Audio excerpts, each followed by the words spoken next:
Hello. Hello.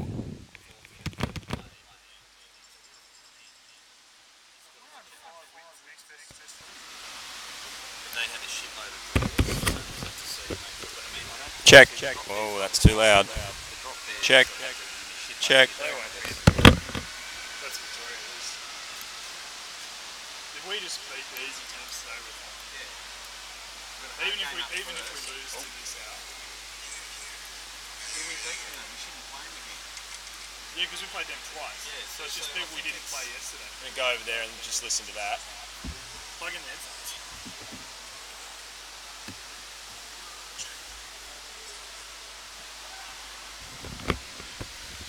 Jack, can you hear me?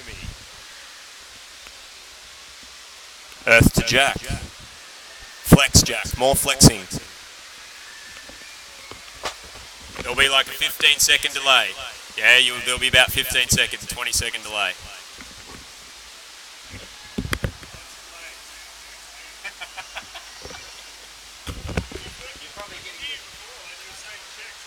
Yeah, it's on a delay. Commentating Tommy's effort there? No, we weren't. Tommy's effort was fantastic. Level's fine?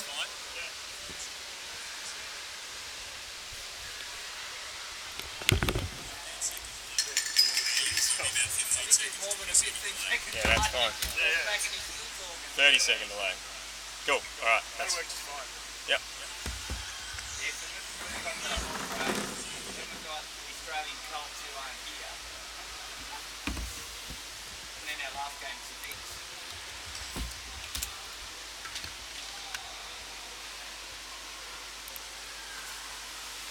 Sweet, we just need to recruit switchers and commentators now. Yeah. Gonna go over and tell people over there that it's happening.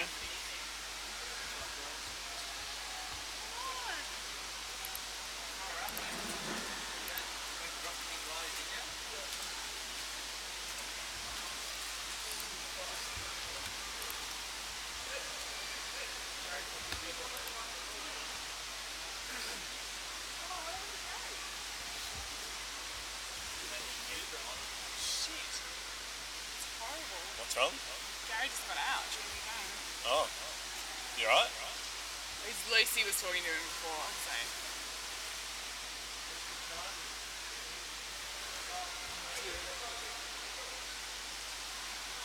Looks like he's here. See, I think the clocks are running a bit fast. Maybe. This microphone is on. Oh, we're playing the Kiwis.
Dude.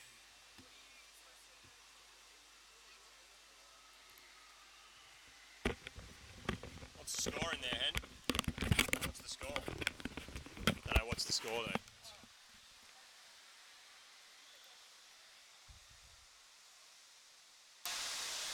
Hello boys and girls and welcome to the Homebush Sydney Aquatic Centre. We're hosted by the Sydney Kings Underwater Hockey Club. We are watching some threes underwater hockey, and we have a fierce game in here with the Colombian Belen Shepherds, or Belen Shepherds, against the New South Wales Men's. So it's a real battle going on here as we're just getting our cameras set up this morning and getting this game underway.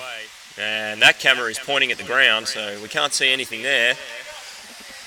As you can see, Sydney's done a fantastic job setting up these courts, and Phil Ackerman, the designer of the wall system, has done a great job emulating the original Colombian setup. As you can see, it's a 15-metre long court, as we've got the Belen Shepherds in white swimming out there, switching and commentating at the same time. Trickier than it would first appear. As we see New South Wales with the puck. New South Wales sadly down their star player with Gary the Handsome Man Rosewarne out of the pool with a suspected burst eardrum, but still managing to put a goal in there for New South Wales as tech man Jack Robertisso tries to lift camera 8 up off the bottom of the pool, and he'll get us a score update while we're over there.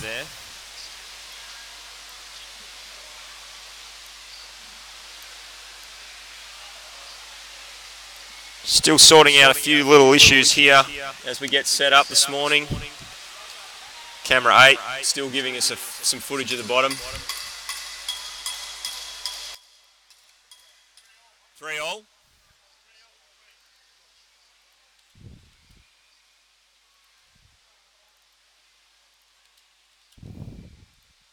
As that takes it to 3-all here, in what is a battle between, I think, the second and third place teams after yesterday's start off here. So I'll run you through what happened yesterday. 21 games played here on the open side of the field, which saw Glory Days going over the Belen Shepherds, the Glory Days being the Tasmanian team, Belen Shepherds being mostly the Colombians, who are all still hanging around after Worlds. And then you had what has been the dominant New Zealand Hombres team, taking on the Drop Bears, going up 10-1. New South Wales Men then beat Glory Days 6-3. Aussie Colts beat the Drop Bears, which is the Victorian team, 4-3. Hombres then 11-1 over the Belens. The 5 Glory Days getting up 5-4 over the Colts. Drop Bears 4-3 over the Belen. Hombres 9-2 over New South Wales Men. Glory Days 4-3 over the Drop Bears. Hombres 8-0 over the Colts, 4-all between the Belen Shepherds and New South Wales Men. Hombres 8-2 over the Glory Days. A draw between the New South Wales Men and the Drop Bears, 6-all. The Belen Shepherds getting up 5-2 over the Oz Colts. The Hombres then 8-0 over the Drop Bears. Glory Days 4-3 over the New South Wales Men. Drop Bears 5-2 over the Oz Colts. Glory Days 3-1 over the Belen Shepherds. Oz Colts going down 8-3 to New South Wales Men, and then the Hombres 7-1, which sees the ladder with Hombres from New Zealand sitting very well clear on the top, followed by Glory Days, and then battling it out below that is New South Wales Men and the Belen Shepherds to lock down those top 4 positions for the semi-finals this afternoon. As we're about to get underway here in the second half, we will switch across. We've got camera 7 running there as we come into camera 8, which they're currently playing with. And we see New South Wales playing the nice slow burn tactic there. So it's certainly a possession-based game, this 3 versus 3, as we've got a fast break there from the young Colombian team. But quickly shut down as we see the Colombians now swimming those angles, keeping possession of that puck, which really is the key to this 3 versus 3. There's certainly time for flashy play and getting your swerve on and having a good fighting battle, but it's definitely the team with the bottom time and the possession is the one that comes out on top. Yeah, that's good. So you can see we've got some nice clear pictures here. Small court, we've got 4 cameras set up, 1 running each line along the back wall, and then 2 running down the sides to try and pick up some of the action. There is a bit of switching that goes on in between these cameras in terms of the point of view, which can make it a little tricky at home, but they are all on one side of the court. At the moment you've got white going from right to left and black going from left to right. As we see New South, big push on the goals here. Looks like young Mitch, looks like that might have gone in. Referees are signalling a goal, and yes, that's another goal there to New South Wales Men. taking them 4-3 up on the Belen Shepherds, Belen Shepherds, we've got it called in there today. If anyone's got any tips for me on how to properly pronounce this Belen Shepherds name, then I'm happy to take feedback. No guarantee I will take it on board, but feel free.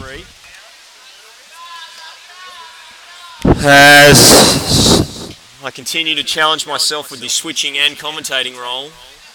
But we've got some nice pictures coming out here as we see young Big Milk there getting in a bit of a wrestle with Sam Thompson, the blow-in Kiwi, a semi-Australian / Colombian playing in this game. Bit of a loose flick from New South Wales there. Can the Belen Shepherds capitalise? Numbers coming from behind the puck.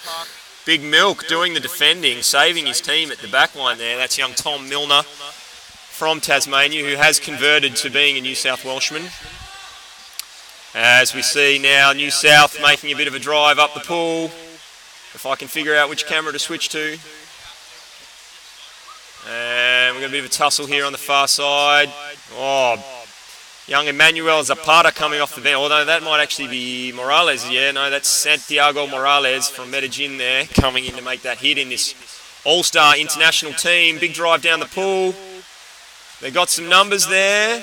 Young Mitch, Kiwi / New South Welshman, cleaning up at the back end.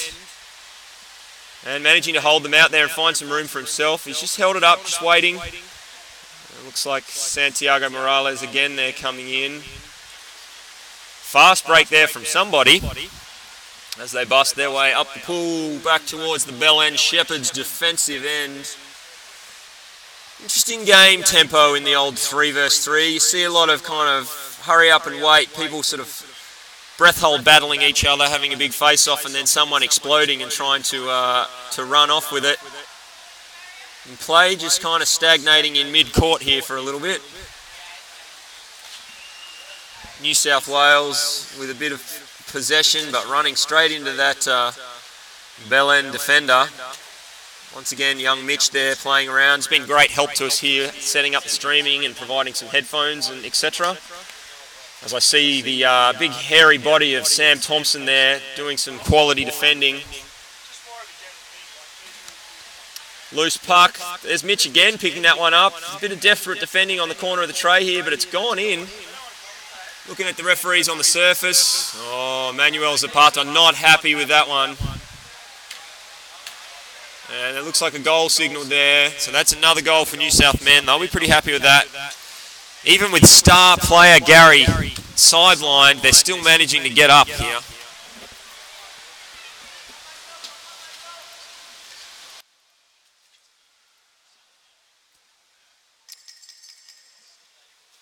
Gary obviously done a great job putting this whole tournament together, and very sad to see him sidelined at the moment, but hopefully with a bit of luck he might get back in. There's been a call from the referees. Looks like an advantage puck for New South Wales.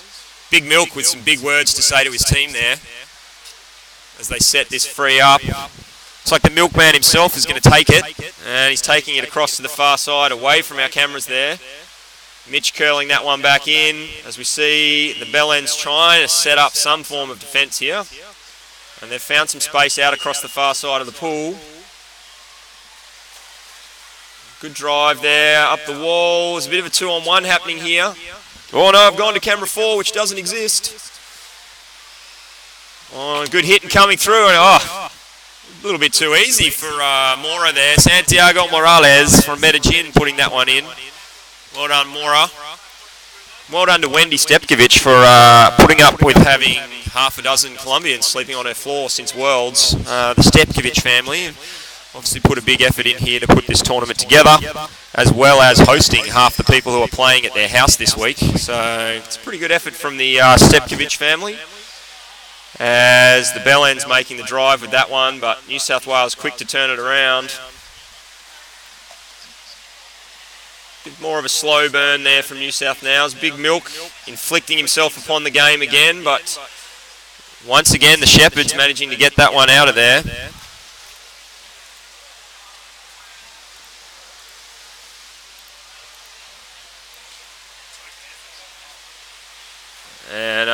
it's the Belens again with it's Big Sam Thompson flicking it from a long way out. That's what we like to call doing the Tommy Miller, as he's launched the spray and pray from the second lane out. The referees have pulled it back in what is turning into a tight game here. 6-4 New South Wales up with a Belen free puck. 5-4, I've been told. So I got a little bit excited with my scoring. Apologies for those copious number of viewers at home who are clearly hanging on the result of this game, as we see a bit of a wrestle there. Oh, some good wall holding from young Emmanuel. And that looks like full time here. I'm going to go and get changed because I'm actually supposed to be playing. Oh, in fact, I have to get in and play against New Zealand. Oh, hell. All right, we'll see if we can find someone to come and fill the commentary booth. But until next time.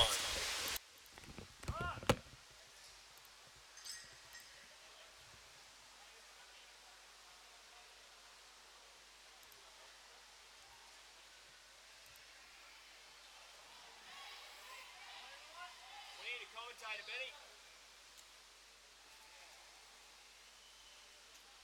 Okay. How's your ear, buddy? First or? No, I think so. Pretty sure. That's okay. Just dry off. Basically, just whack that around your neck and talk, and it'll pick it up. So, you want to sit down and go? You can tell me. Yep, so whack this around here. You talk, the whole world will be able to hear you. If you want to mute it, just push that thing there. So it's not mute? It's now muted, that'll turn it on and off. So this is your cameras over here. Basically, you've got a list of the previews along the bottom. It's cameras 5 through 8, and it essentially goes across the cool 5, 6, 7, 8. So cool. As the puck kind of moves, you can sort of see it. So it's trying to kind of see how it flicks between them. So what's going out is on the program. Yes. Right? And the bottom ones down here just kind of show you what options you've got. Yep. And that's it. Easy. Go from there. And I just select them, eh? Yep. So you just push these buttons here. 5, Yep. 6, 7, or 8. We'll flick you around. I'll turn you on. No, hang on. I'm just going to go and dry my face and my head. Have a good trip.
I'm coming. You sure? These numbers here. Oh yeah. Let me just chuck the mute button off. Good morning from Sydney. We've got the New Zealand guys, which are the Hombres against Glory Days from Tasmania. Nice to have a travelling bunch of lads coming to show the Sydney boys how to do it. But we have a goal for the Glory Days. Actually, it's been called up by the refs, chopping, so a bit of respite for the Kiwi boys.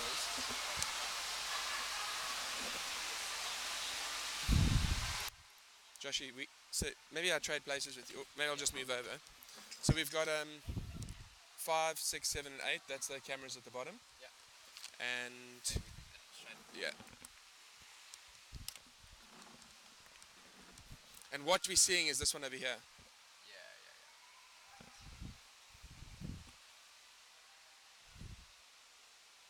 Where is this thing now? There it is.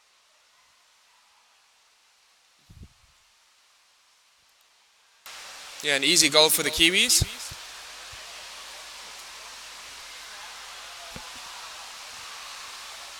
It's pretty evident that every time these guys play, they sit an offside forward on the last man of the opposition and then look for that double team, so look out for that during the game.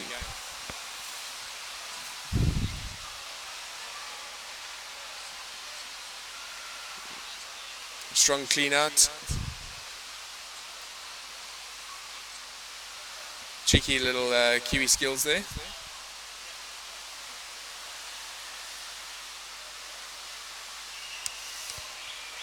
Andre putting the pressure on, big flick, nice stop.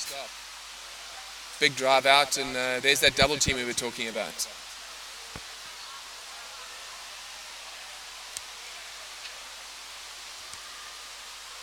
Got Josh McKenzie and Stu Parkinson in the area. Yeah. So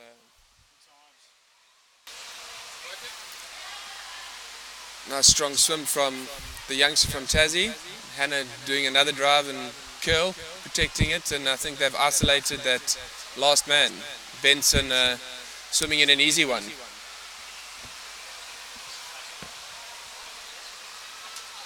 Yeah, you can't afford to pick up the puck in threes and not capitalize.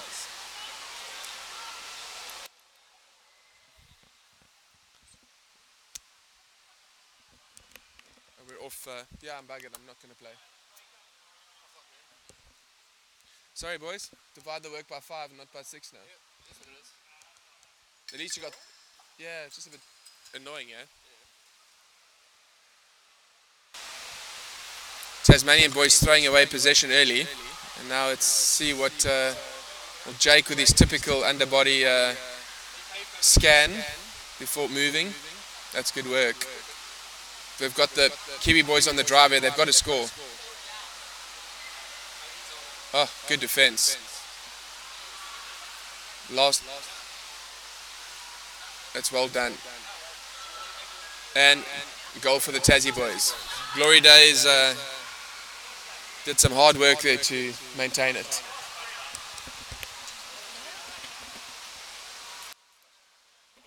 Do you want to come talk to the people in the world? You want to talk to the people? Okay. Take it easy.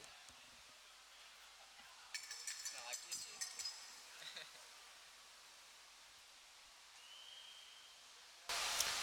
Good little swerve early on from Isaac. Let's see if they can protect this and keep the pressure on them. Jake again with his little snaking moves. The bugger's got an awesome swerve and a chip and chase to cause big problems. Big hit coming. No. Push pull was good. Yeah, Razor with some good skills. He's been really good this comp. Advantage puck for Glory Days.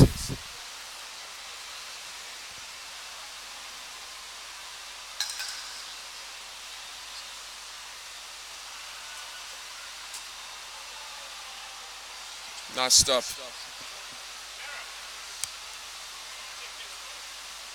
looking for that double team again. You can see them, good cutout by Nick Martin. He'll probably look for a swerve, yes.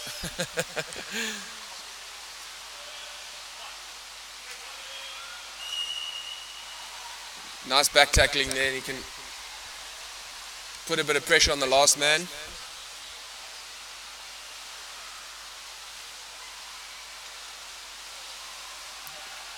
Good body position by the fullback. Hannah running over the top. Let's see if she can pick up the pass. No. Nice interchange there by the Kiwi boys. Come on, Hannah, let's keep him out.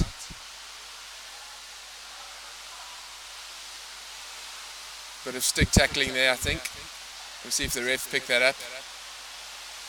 As you can see, the side wall actually goes straight into the tin, so it's not really a safe place to be hiding.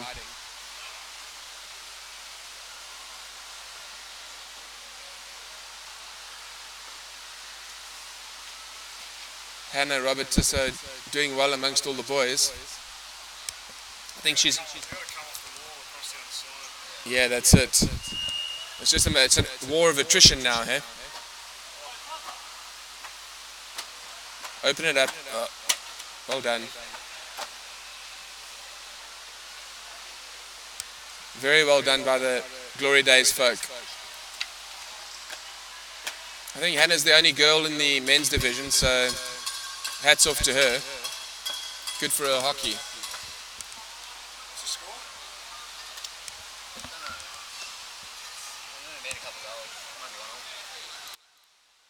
Yeah, maybe a bit more than that. I think the Kiwis have got at least...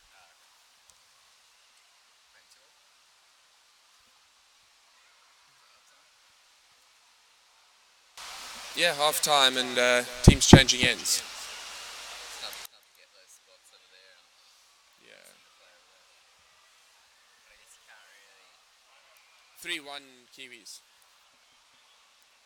So 3-1 Kiwis half time. You can see Benson treading water and having a chat to the lads there.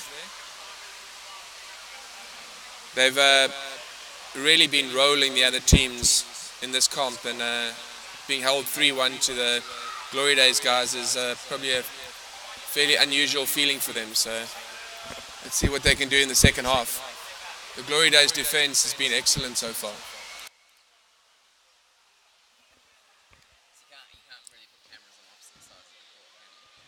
No, it actually messes with the view. People are watching it, then all of a sudden they're like seeing it from the opposite angle because the player's going one way and then... Fuck, this sucks. I'm annoyed I can't play now. Yeah, so what actually happened? Yeah, I got a kick on the side of my... I think so.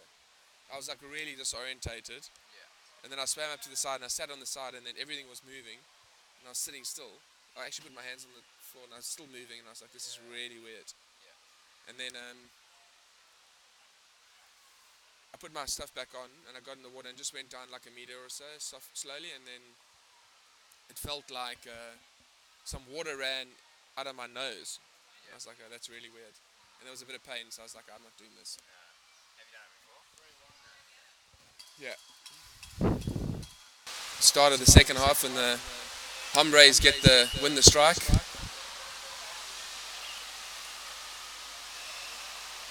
A bad body position by the Glory Days guy there meant the Kiwi boy could get underneath. Chip and chase is good.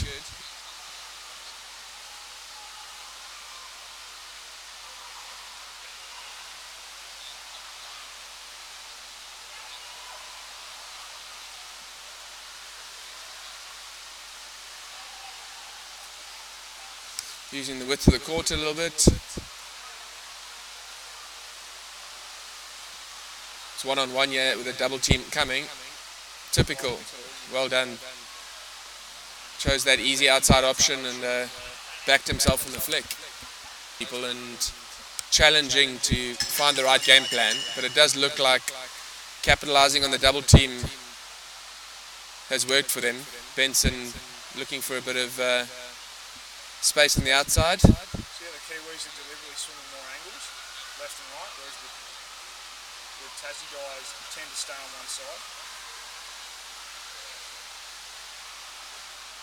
using the space. There's a lot of these Kiwi boys that have been over to Colombia to play the 3x3 over there, and that experience is definitely showing. You can see Benson coming in off the offside there to put pressure on the last man, and it's a goal.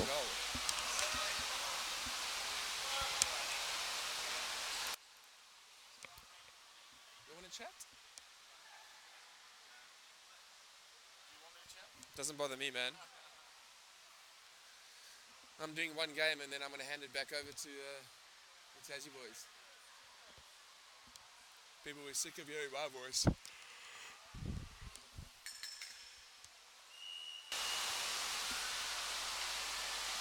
Big angle again, pull the defense off the line.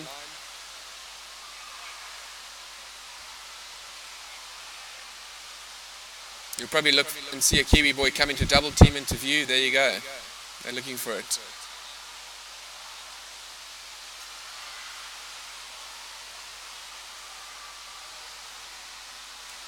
Good solid work underbody there. I think that's by Nate. Protecting the puck. Typical swerve. I think by Mr. Martin, if I'm not mistaken.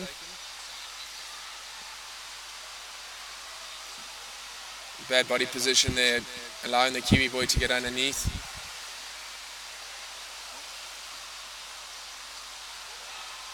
Sort of little no-look pass to Benson, and let's see what he can do on the tray. Saved, well done. And the double team again.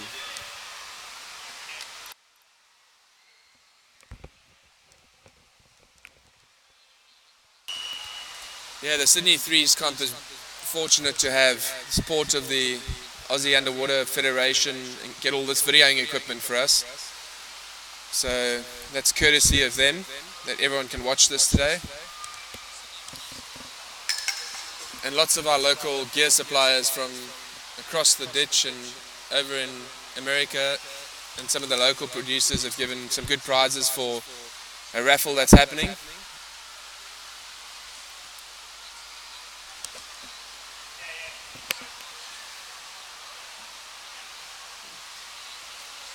Free puck for the Glory Days.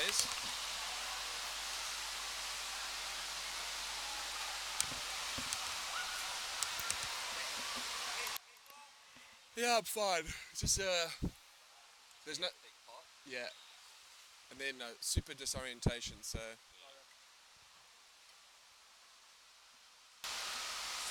that's a good back tackle there by the forward. Saved a sure goal. Hannah protecting it.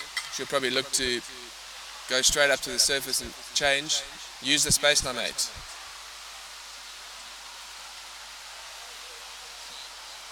Good pull by Jack.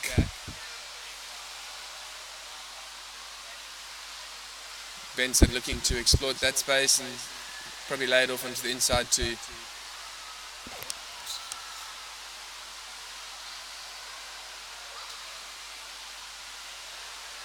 Jake buying some time, and all three of them down. Huge bottom time by Jake. Still going.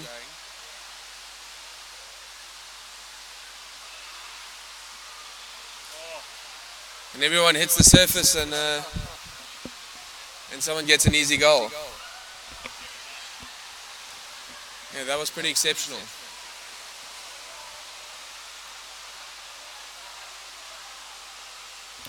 Another goal for the Hombres. I'll give you the score in a second. Nick. Kiwi. Barra. What's the score?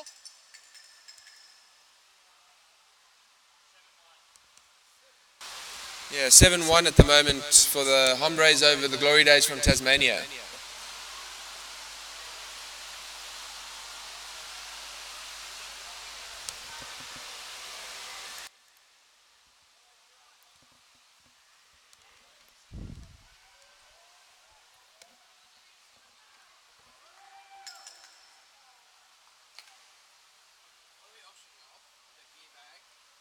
Two paintings, or the three paintings. And the headphones? No. No, they're part of the raffle. Like, bro, I think I'm the one who fucking bad. No, you didn't. It's my own fault. That's okay, brother. No, but you curled that way and you went, and I came over. No, it was your fin. It's not your fault at all, mate. It's my fault. I shouldn't have gone over. Yeah, you know that he's broken? Yeah, a little bit. It's not bad. He's not bad? Maybe 2 or 3 weeks? Oh, something like that. I'll aim for nationals. It's my own fault, 100%. Looked like a good save on the tin by the Glory Days, but I'm pretty certain there was a glove involved there, so the goal stands. End of the game, 7 or 8-1. Hombres take it over Glory Days. Who's the next game? Did you get that on video? What's that? Benson's goal in 6 seconds. I don't think it went in. No, yeah.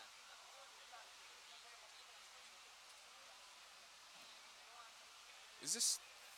How does this work then? Glory Days... Oh, there it is there.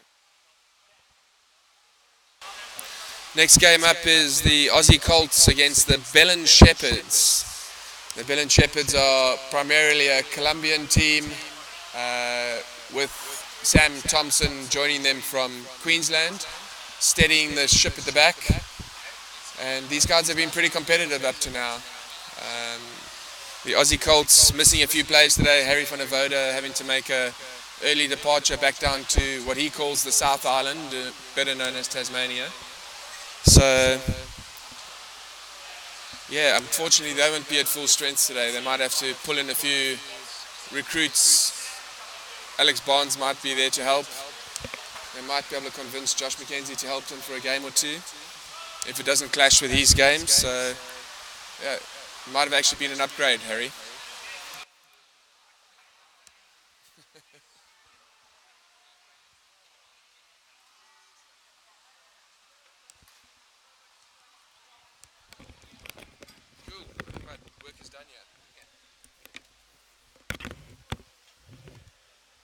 Playing the drop bears. Glory Day riffing now? Yeah. Thanks, mate. Anyone else want a ref? Let's go, guys. Actually, it's not that difficult when you get the hang of it. No. And Joshua was driving the screens for me, which helps a Yeah, lot. it makes it heaps easier if someone switches and someone talks. It's hard to switch when you guys get on, Josh? Yeah, I was going to switch in Gary's talking. That's what you do. Anyway, about me talking. Thanks, boys. No worries. And then, so the other thing you can do is at the bottom here, this is all the stuff that's in the window. So who we got now? We got the Belen Shepherds and The Colts. Aussie Colts. So you go down here Find the team. to Belen Shepherds, and there's their logo, and then Aussie Colts. So you just have to kind of move that. The Belen Shepherds are white, so that's already set up. And if you double click it, it brings you the text. Take it back to just put the score back to 0. And then the black team, just move it to where you need it. Double click that. I think that's right. Yeah, so you just go into here, change this to Oz Colts. And then just hit OK. And now whenever anyone scores, you just drop it in there. Yeah. And then the other one here is bring this up. First half, just turn that on. And it goes from there. No, this is awesome, eh? Yeah, it's pretty quick and easy, quick and dirty. Like you can set all this stuff. Like at Worlds, we had all that automated. So you just put in the game number and it would set up the screen. That's so good, eh? Yeah, and then you can go from there. Didn't these guys already play this morning? Oh no, it was the Hombres and the Colts. Yeah,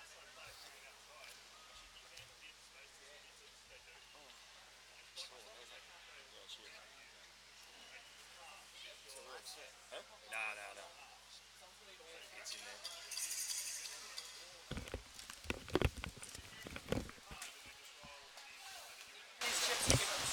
So we are underway here in game number 4 for today, and it's the Aussie Colts in black against the Belen Shepherds, depending on how you want to say it.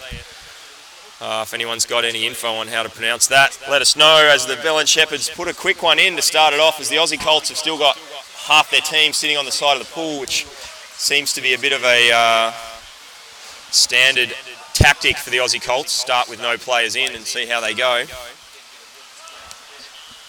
But in the Aussie Colts over there this morning, their lineup looks like they might have both the Hopkins boys this morning.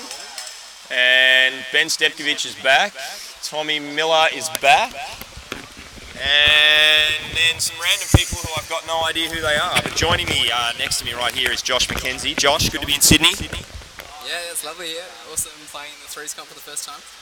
Josh, you're playing crossing the other side of the pool, which we had planned to broadcast the mixed court, but sadly the internet system in Sydney is not what you would think it should be, and we've only got the bandwidth to put one court out at a time. Enjoying playing in the mixed comp, Joshy? Yeah, it's good fun. Get to play with Sarah, so she's happy about that. What, and you're not? No, I'm happy too. As we see the puck in the middle of the pool here with the Colts putting a bit of a push towards the back wall, but it's quickly turned around, as often happens in the threes. Colts have committed 2 or 3 players to the bottom at a time, and the Shepherds very quick to just flick underneath and put that one away, which is going to take the score here to 2 goals to the Shepherds to 0 for the Colts as we update our score list. Beautiful clear water, nice quick bottom. The courts, I would say, are about actually 15 by 15. It's an octagon. Slightly bigger than the courts they use in Colombia for their threes comp, and it's definitely a much bigger goal. They use a half-size goal in the courts in Colombia, but they have much shorter diagonals. So it's good. There's quite a few of us who have played both, and the bigger courts probably are a bit more fun for the way we are playing, with a lot more kind of swimming around. But both of them are quite different, as we see Tommy Miller there just hanging onto it and slowing the game down a bit. Once again, Colts with a lot of numbers on the bottom, which is going to put them in trouble for this drive back, and it's Tommy Miller, after doing the walk forwards, to have to come back and defend. Nice knockdown there to null the drive, and he's picked it up. He's going for a bit of a swim. Those little nages kicking. He's got some support from Ponytail Guy. Ponytail Guy chips it in, but hasn't really got any follow-up on that. As looks like young Emmanuel Zapata there with the puck. 3 versus 3 veteran. Curling it. Sam Thompson, the hairy gorilla there behind. No, it's not Sam. Who's that? No, it's another little... Oh, it's Andreas. Young Andreas Londono, who's made the change from being Colombian to being Australian. Played with the Aussie under-23s in Hobart, putting that one in the tin there to take the Belen Shepherds 3-0 against the Aussie Colts here. Game 25 of the weekend in the Open Division. Hannah Robertisso keeping the Open Division alive and not making it a men's division by being the only lady playing in there. Certainly holding her own as she wrestled with many of the Kiwis in that last game. As Richard Cleary, want to hope that didn't get hurt on the microphone, as Hannah will probably beat him down for that, as Sam Thompson there just pitching a tent. Oh, nice little pull inside. Sneaky and arrogant. I like it. And that's and he's got the bottom time to follow it up. Great work from Sam. All that training he's been doing paying off. Andreas with the support there, with the slow burn into the goals. I think there might have been a free, or is it? Yeah, it looks like a free's been called. Senior referee Nathan Lazy Hands Whelan giving a free to the Aussie Colts on that one. As we see Tom Miller from the Australian men's team coming down to take that one. He's the senior man amongst these young Colts, which have changed their lineup every day, so it's been a very mixed Colts team. They did have a team coming, which Josh was going to play in, and then they all flanked out, and now it's a mixed bag. Nice slow burn hockey from the Colombian boys here, just keeping possession, curling, swimming backwards and forwards across the pool, just waiting, biding their time, using those breath holds. Ponytail Guy not quite having the breath hold to match them there, as it's Andreas with the puck again. Now, looks like the younger of the Hopkins boys. Is it Max? No, Josh doesn't know, but either way, not quite the match for the Colombians there, as they go 4 goals to 0 against the Colts. I think it's 4.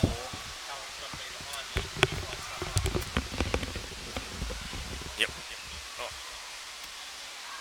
So it's another beautiful day here in Sydney.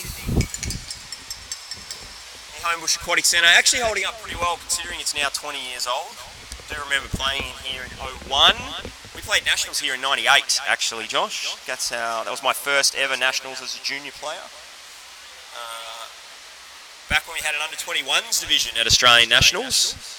But I was only a baby and had no idea what was going on. But I remember the pool being fabulous as they built it for the 2000 Olympics here at the lovely Sydney Olympic Park. As Kev Chisholm joins us in the commentary booth. Kev, how are you finding 3 vs 3s? It's hard work, mate, but it's pretty fun.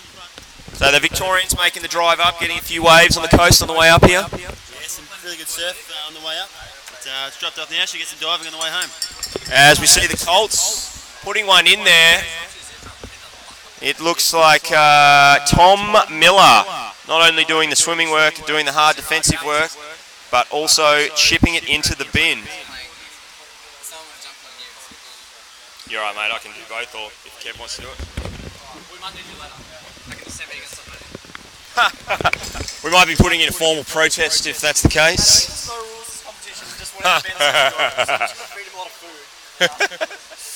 As Tom Milner there just trying to scab Josh McKenzie into his team for the last game to save the hopes and dreams of the New South Wales men, as their handsome leader Gary has a suspected burst eardrum, which is sad considering the work Gary has put into running this tournament. As we see the Belen Shepherds making a bit of a drive up the pool here.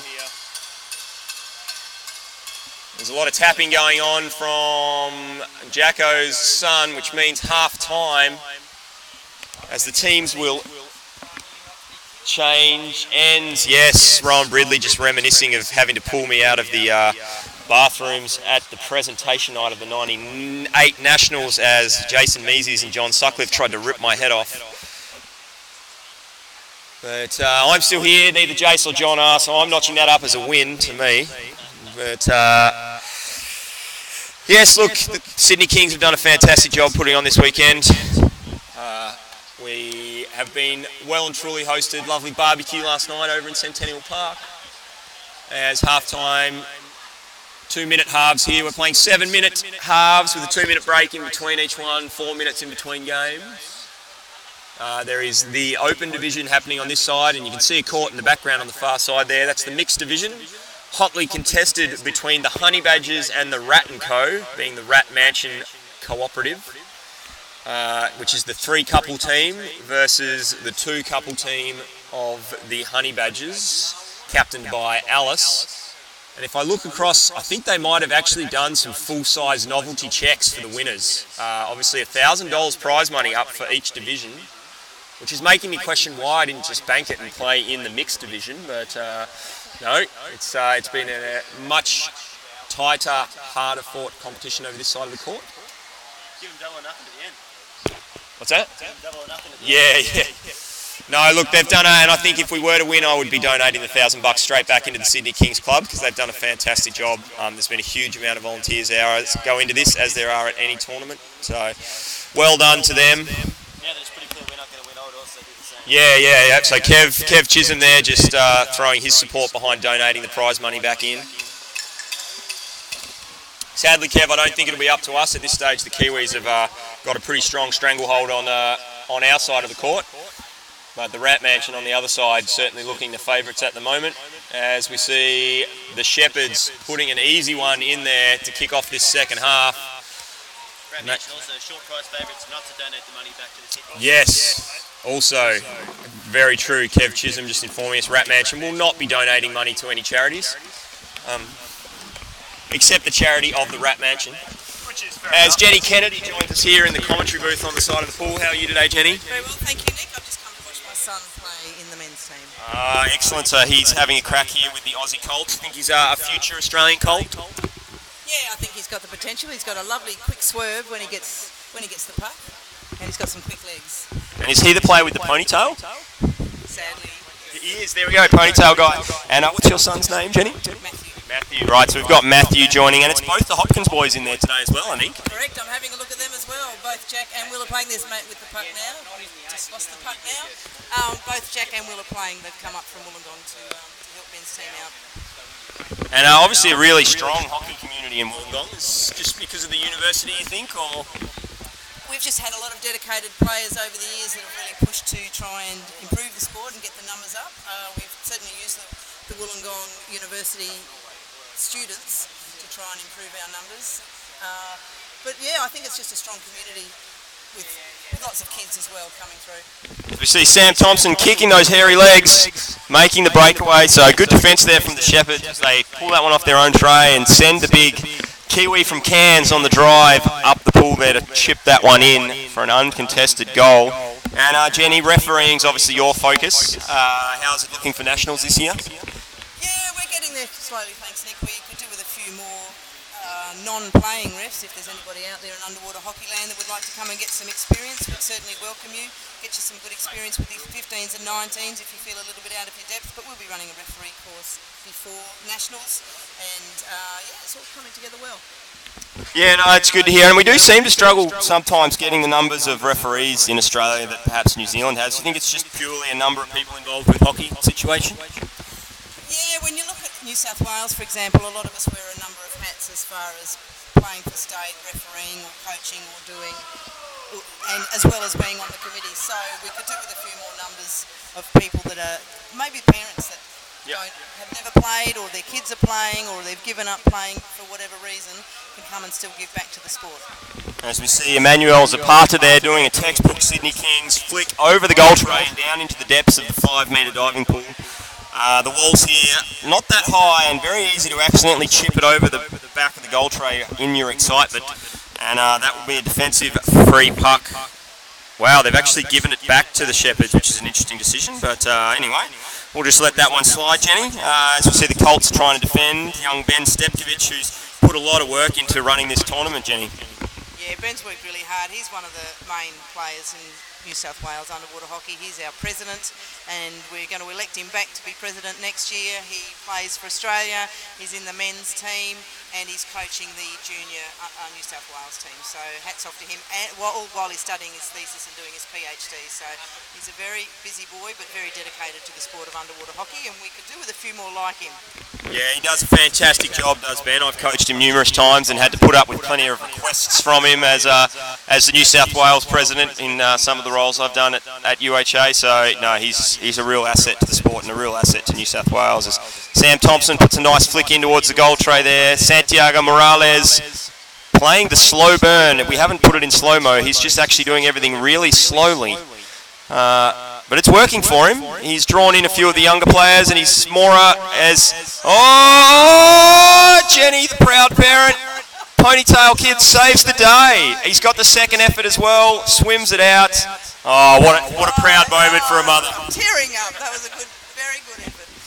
As the Colts, Tom Miller there now picking that one up. Also going for the slow burn technique. Just, he's gone the chip over the top, and here we see, is this the moment, Jenny? No, denied. Emmanuel Zapata.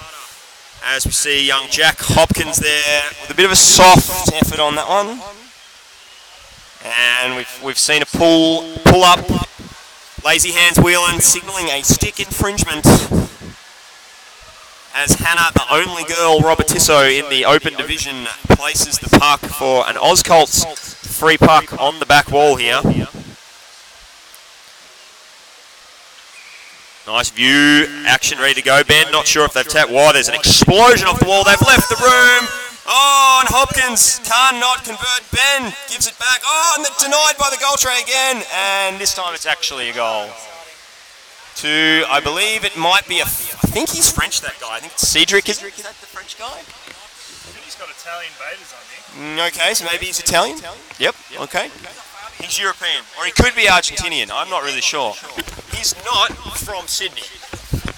Maybe lives in Sydney. As we're back underway here in Court 1, I can see the Vic team getting ready for a game, and they are up against the New South Wales Men. Reece Quilford, looking fit, looking handsome, pretending not to hear what I'm saying, but clearly tuning in. As the play is really just in the slow burn, stagnant phase. Everyone seems to be... And there's Ponytail again. Look at those luscious locks, Jenny. Hey, look, he's doing very well considering he's actually has a lot of problems with his sinuses. He's had to have an MRI, and we're hoping to avoid an operation. So he actually hasn't played for a while because he couldn't get down, even duck diving under a wave to go snorkeling. So he came up today in the hopes that he could get under, and all of a sudden he's playing in the 3 metres. So Well, he's done well. He's certainly doing more than just making it to the bottom at this stage of the game. So defended a goal, was key in helping them put one up towards the other end as the Shepherds do a bit of a breakdown. Now Sam Thompson, being a Kiwi, thought the Shepherds was a joke on his Kiwi heritage, but actually it's quite a significant thing for these Colombian boys. It's more of a religious than a take the piss out of Sam's Kiwi heritage. So Sam's secret technique for 3v3s also seems to think that getting kicked out and playing 2 against 3 is the way you get it done. As we see miniature Jacko Schmidt there banging the gong. That is full time here in the Aussie Colts versus the Belen Shepherds. Final score, Isaac? 6-2. The Shepherds are getting up over the Aussie Colts. And coming next is the Drop Bears against the very originally named New South Wales Men.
Well, welcome back here to the Homebush Aquatic Centre in Sydney as we get ready for game number 26, meaning that we have now gotten through 52 games for the weekend between the two courts here at the Sydney Kings Sydney Threes Underwater Hockey Tournament, the inaugural Australian Threes tournament, being run as, I suppose, a sister tournament to the Colombian tournament that has been held in Medellin for the last 3 or 4 years. Put together largely by Gary Rosewarne and Ben Stepkovich, with a huge amount of help from Phil Ackerman in putting together the walls and the setup here in the court. It's a 15 metre by 15 metre octagon of doom, with 1 puck in the middle, a full-size goal at each end, and 6 happy contenders at each side, swimming it out, 1-for-1 subs, 3 against 3. We've seen a few different strategies being put to play, but at the moment it seems to be the slow burn from the New Zealand team that is putting away the competition. As much as Sam tries to enforce his 2-on-3 kick-out technique, it's not catching on with a lot of the team, Sam. They're only going out for 1 minute. Yeah, so Sam just pointing out that to really maximise the efficiency of the 2-person power play, you need to be kicked out for at least 2 minutes. The 1 minute kick-out doesn't really cut it as... Yeah, not enough pressure to absorb, I'm being told. As we see a bit of a joke being played by New South Wales here as they pull in Stuart Parkinson, who really hasn't been in great form. We see him get in for a Colts game yesterday as they got walloped by some other team. He wore 2 pucks in the face. As Big Milk taking the swim off for New South Wales there, as we see Chimpy Quilford putting a bit of work in on the wall. That left hand almost as busy as the right, but he's keeping it together. Whoever that is wrestling with him doesn't know what they're up against. He will not leave the bottom until he has that stalk of bananas in his arm. Big Milk, though, getting low and underneath as we see Chimpy Quilford back on the bottom. Reese's spirit animal obviously being a chimp, hence his nickname, as we have One Ma with his flowing locks making a bit of a drive there, and that looks like Kev Chisholm, fresh from the commentary box, making a chip and putting that in the goal tray, and that's gone in against Stuart Parkinson. No surprises on that one there. Kev. You hate to see it, Nicky. A man that used to be one of the most respected players in the game, and he's obviously struggling for form a little bit at the moment. A lot of people questioning his inclusion in this New South Wales men's team. I think the buzz around the pool is that perhaps he should have stayed in the mixed division where he's having some success. Yeah, I have heard him beating on a few of the people in the mixed division, so maybe they've thrown him out and sent him up here, but either way, Kev Chisholm getting the better of him there quite easily, as we see Todd Canavan jumping on the Caravan of Courage and driving that puck across the pool and not getting a lot of support. New South Wales men in a bit of trouble here as Woofy, the goalmaster, not managing to get in the tussle he likes, as I don't believe it, my eyes there, but Stuart Parkinson has defended that one, Jack. So look, that's a good improvement from Stu, maybe just small steps as we get a chip from, it looks like young Mitch, IT support, putting that one in there, taking it to 1-1, New South Wales men versus the Drop Bears. If we go on just team names alone, I think the Drop Bears will probably win this one, but given it's Vic men versus New South Wales men. Any comments on the lack of originality from New South Wales, Papa? You do hate to see it. It's kind of a well-respected club, and they've really struggled with that little bit of creativity. As you see the iridescent flavour of Big Milk's skin there, driving the puck off that strike with a bit of a reload to Jacko Schmidt, the South African import from this New South Wales team. Big Milk obviously being the Tasmanian import. One Ma, the Colombian import to the Vic team. There's not actually a lot of local boys playing in these games, but that's good. I like an international flavour. Keeps the game alive. You see a bit of tapping from the Caravan. He wants that puck. He's ready. And he's run out of air, so he's gone up. There's Big Milk getting a tussle there, throwing his big frame around. For a man who drinks 4 litres of milk a day, really surprised at the size of the milkman. Nice chip into open for Mitch there. He seems to like that sit out in the open. As Barry McCauley getting his sneaky left hand in there and ripping that one off. 2 left-handers in this Drop Bears team. Making that. It's going back. That looks like a Kev Chisholm head down and go. As once again, we've got the Caravan in the middle of the pool. Unable to get it, and we've got a breakaway from young IT support again. No, actually I lie, that's Jacko Schmidt right there. Jacko Schmidt? Yes, the big South African getting the power kick going.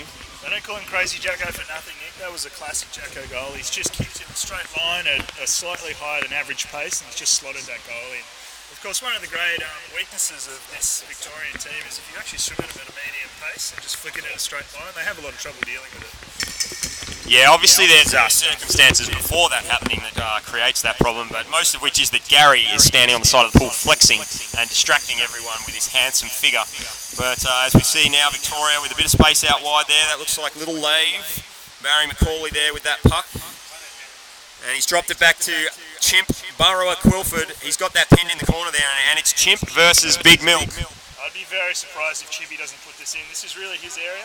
I'd be surprised if Big Milk survives with a mask on. Looks like we've got some clanging going on. Young Ben Stepkovich there calling an equal puck. We can see Chimpy on the surface. He's not happy about that call. No. He's doing the traditional Reese kind of head down, heavy scowl. It couldn't mean anything from him though. That's his kind of default disposition. Yeah, that nonchalancy we're used to from Senior Quilford. And that's Parkinson there. This will be interesting to see what happens. Oh, we've got a crocodile roll. Vintage Parkinson, crocodile rolling down the wall. Not working for him though, sadly. He's beaten one player. As Kev Chisholm there on the slow burn burrow. Oh, nice little bit of free arm there from a bit of a push off to try and get away. But easy work. Yeah. I couldn't see who it was. It may have been a Chimp or it could have been a McCauley. No, that's the Caravan of Courage there, dropping in full Red Baron style.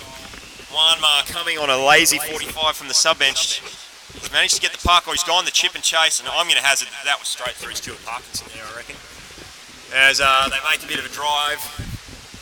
Things stagnated on that far wall there, Jack. You hate to see it. You do, even in the octagon, the Victorians just really struggling to get off that wall in any shape or form. I think, in that moment where you're getting a bit desperate, you're always going to revert to type, and we can see the Victorians here just finding a bit of wall, putting a hand on it, and I think they feel comfortable in that position.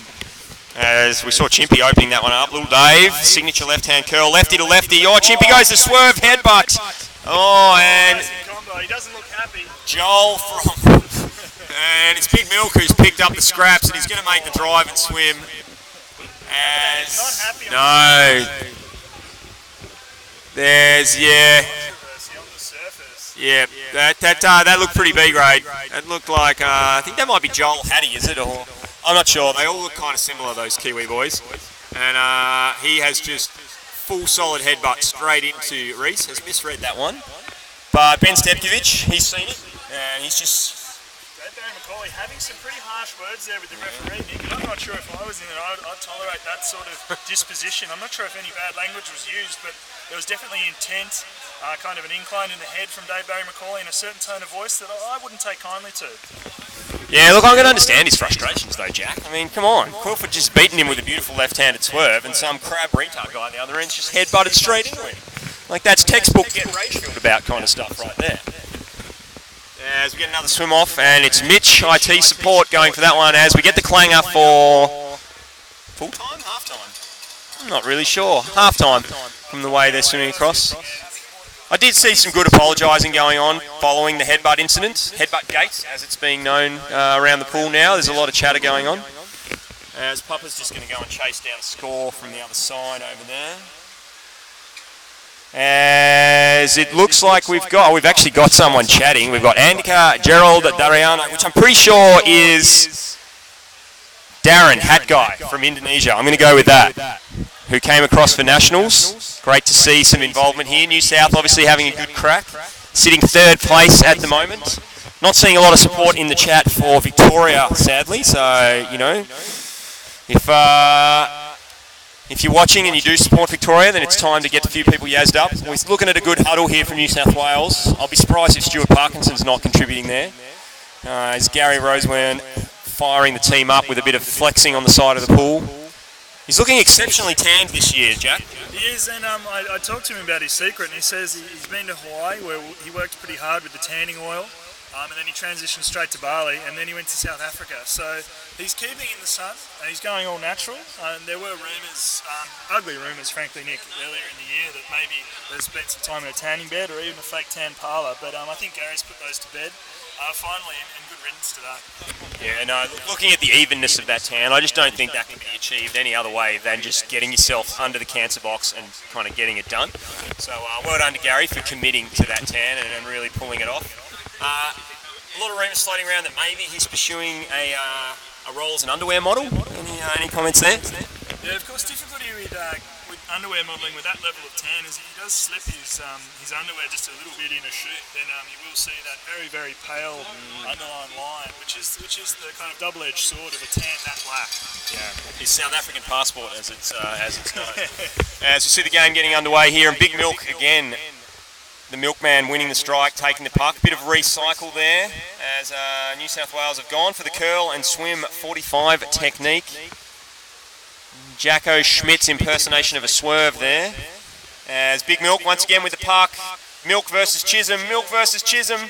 Puck wedged in the corner. It's a pretty soft defence by the Caravan of Courage, but he's managed to spoon it under. And let's see if we can get a replay. Woofy versus the Gold Tray. That was the battle of the century yesterday.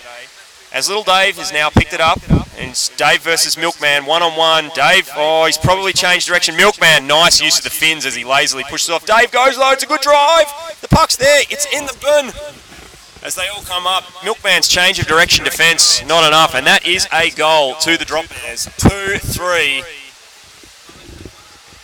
Interesting.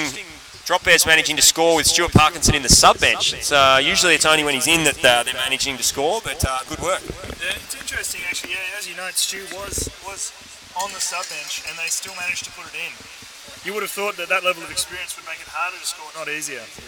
Yeah, as we see, IT support taking that one, laying it back to flat to the bottom guy, who drops it back to, here we go, Stuart Parkinson with the puck, going to 45, now wait for the crocodile roll. No, it's a curl, he's sort of swimming out, no, he's sort of flicked it, and no one can really, let's go camera 8, can we? I think that's gone out. No, we're signalling a goal?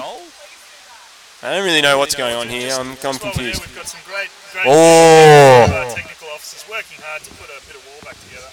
No one's really sure who that is. It's a tough angle to identify someone from. Equal puck, I believe, was the call on that one. Must have gone over the boundary. And that looks like the Caravan of Courage. He's got the puck. A nice move on the inside there. Just gone the... It's a lazy list, and a lot of people struggling to cope with that sort of play. Just that very gentle change of direction to the point where you're not really changing your line at all. A lot of people can't seem to cope with it. Yeah, Todd Canavan channeling his Han Solo there with a gentle list to the left and getting through. And there's a bit of a headbutt there. And Big Milk clearing some space for himself. Trying to get past. Yeah, let's go camera. We've got 6, camera 7. As Big Milk laying it back, good possessional play. And that looks like the bubbly frame of, I'm going to go with Joel Hattie on that one. But not enough for Chimpy, left-handed. Camera 6, as we watch Chimpy burrowing his way through. He's got support from Chisholm, as Big K, Special K we like to call him. Oh, a bit of a chip at the goals. Jacko, who's got the bottom time? No one really knows what's going on. Everyone's stopping for the wrong buzzer. Big K Chisholm. Oh, one-on-one with Parkinson. Parkinson fails again, and Chimpy puts that one in. Parkinson not happy though, looking for the referees, really looking for any excuse he can find. There's hands in the air, so this is getting interesting, Jack. 3-3 here in this crucial game. Drop Bears versus New South Wales Men. I hate to say, you got a lot of masks off on the surface. A lot of people very vocal, making hand signals about chopping, which is frankly probably the wrong foul to be complaining about. I think actually he was looking for the DRS. He wanted video review on that one, but sadly New South Wales have used up all their video review attempts for this game. Mitch there, IT support not able to grab that puck, and it's back to Little Dave, who looks for the chip across, unable to back it up. It's a dangerous pass, and we've got a strong breakaway here, and that's going to be a goal. Right there. Danger, those flicks that you cannot back up, really putting team under pressure. And I think that's going to take it 4-3 to New South Wales with not long left in this game, Papa.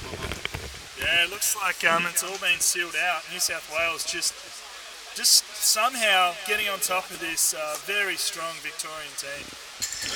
And you and I have got a game up next, mate. We're against the Aussie Colts, against the young Australian wannabes. You looking forward to putting them in their place?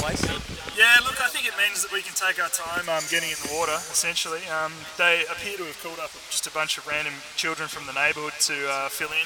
Of course, Harry Vanderwood, the captain of that particular ship, just abandoning ship, walking away yesterday to go to work. Of course, I know for a fact he doesn't work on a Sunday, so nobody knows where he's actually gone, but he's not at the pool, and his team is rudderless. I think it's been good to see the kids just coming down from the neighbourhood, getting excited about hockey, getting involved, getting in the water, just getting it done. As we go to the live chat, Matt Payne chiming in, woohoo, go Glory Days. Obviously a lot of people questioning why Thrills isn't here, Jack. Yeah, it's a mysterious thing, and Thrills, he does work in mysterious ways, not turning up to Nationals in a World's Year, choosing to go to New York when he could have gone literally anywhere at any time.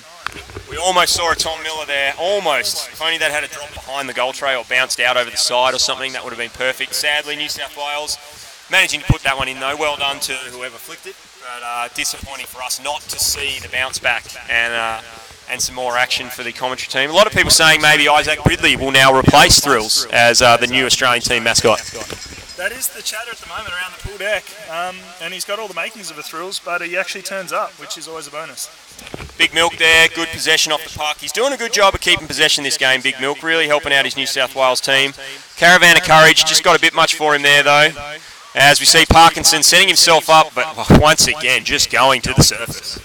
Yeah, look, it's a vintage Parkinson move. He's got a great push off the bottom. Big, strong legs. He does a lot of training, so he can get to that surface really, really quick. And then that's a great goal. It's definitely gone in. The refs haven't seen it. this could be Wolfie's battle all over again. That's got to be a goal. Kev Chisholm finishing that one off and putting it in, but I think it's just too little too late. I think New South Wales will have wrapped this one up, which they'll be very happy about. They have been the drawing team until now, managing to draw a lot of their games. There's a lot of chatter going on the side here. Big Milk and Parkinson having a bit of a vent. What do you think? They're not happy about the refereeing in this game, and fair enough. I mean, that was a vicious headbutt. Of course, it resulted in a goal. So it's one of those things. Perhaps you need to adjust your level of play to the referees and maybe start headbutting preemptively. Okay, let's not go setting. We don't want headbutt gate. We don't need to get Bairstow in there. We don't need a English cricket team scenario. As Victoria try desperately here, they need to put one in to tie this one up. New South Wales will just try and hang on. IT support trying to go for a bit of a drive as we've got miniature Jacko whacking the pole, and that is full time here. And I believe it's New South Wales men 5 versus the Drop Bears 4 in this full time. Coming up next, game number 27, Aussie Colts versus the Glory Days. And I'm just looking at the Aussie Colts lineup, and I think it's just Tom Miller, and that's it, against the Glory Days. So we may have to split some teams up. We've got Gary Rosewarne joining us here. Good to see the boys get up. Sad not to be in the water, mate. Yeah, unfortunately, Burst Eardrum has put me out, but they've got a good replacement in Parko.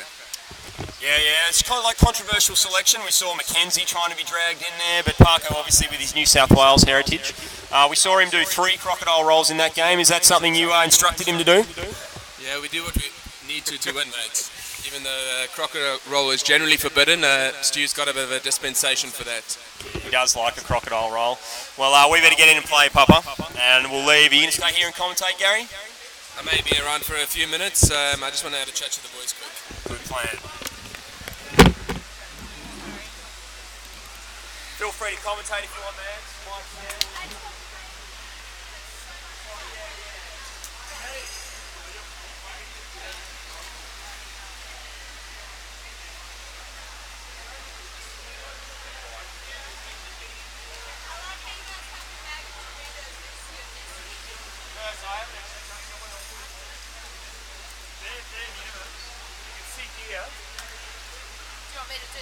Yeah. Yeah? Have you done it before? No, I've never. So have a seat. Alright. You're really single? Yeah. So here are your 4 cameras, and along here you've got 5, 6, 7, 8, which is 5, 6, 7, 8.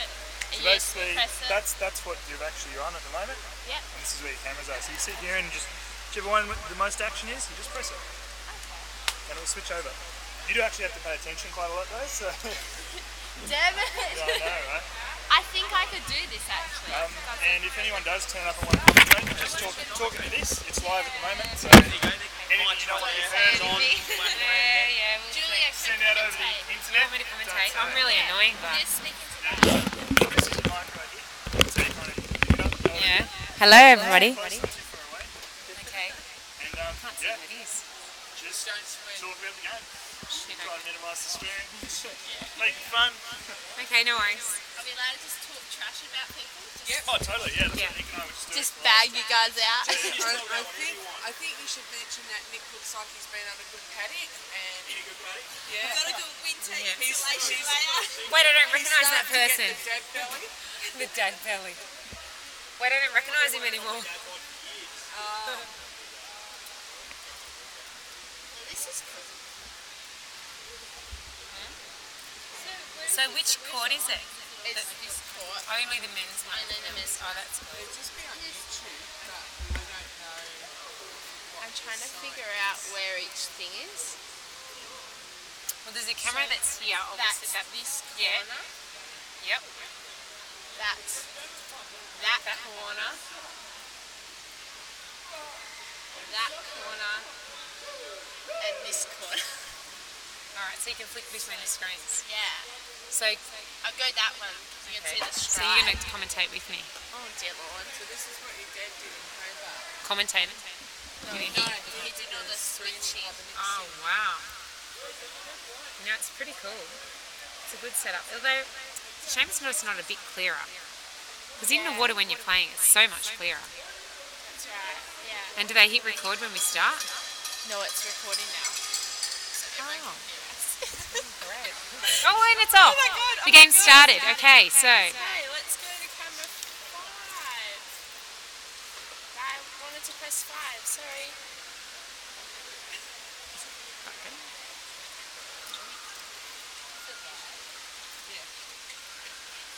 Okay, where's it going?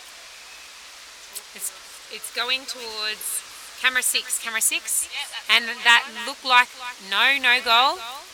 It looks like they swam it across the goal tray, and now, it was a goal. That was in. I think that was, that player there. To the Glory Days. Glory Days, yep. Glory Days versus the Australian Colts. Is it that one? Yeah.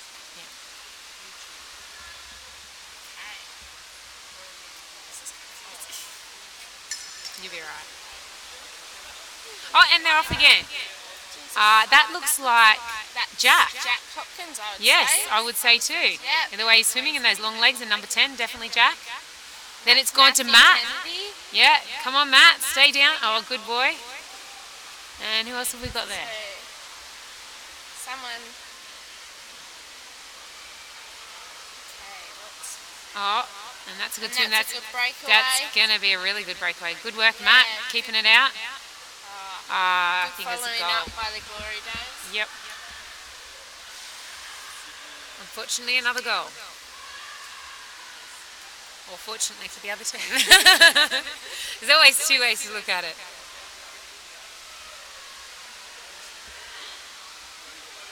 So do you know any interesting facts about the players? No, I don't actually. No. I know that Matt likes surfing. Not like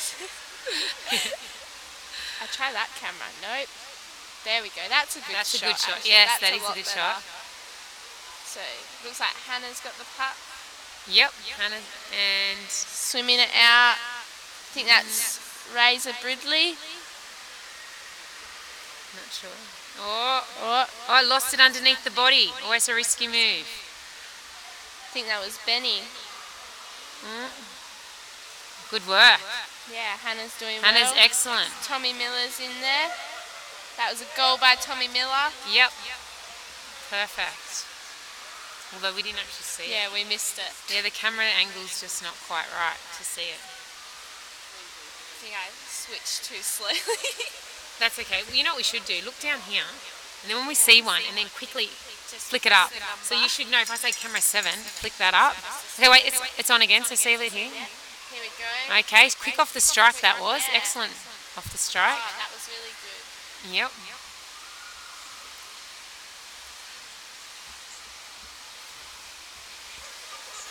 It's a good swerve. Yep. Good stop there by Jack by the looks of it. Unlucky. Oh, not in, no goal not yet. in Oh, it's yet. stuck on the lip. Oh, And they're those old goal trays. You got to flick it in. You can't just swim it in. No.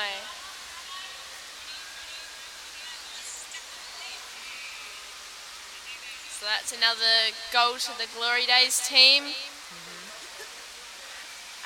go back to this. Oh, no, it wasn't a goal.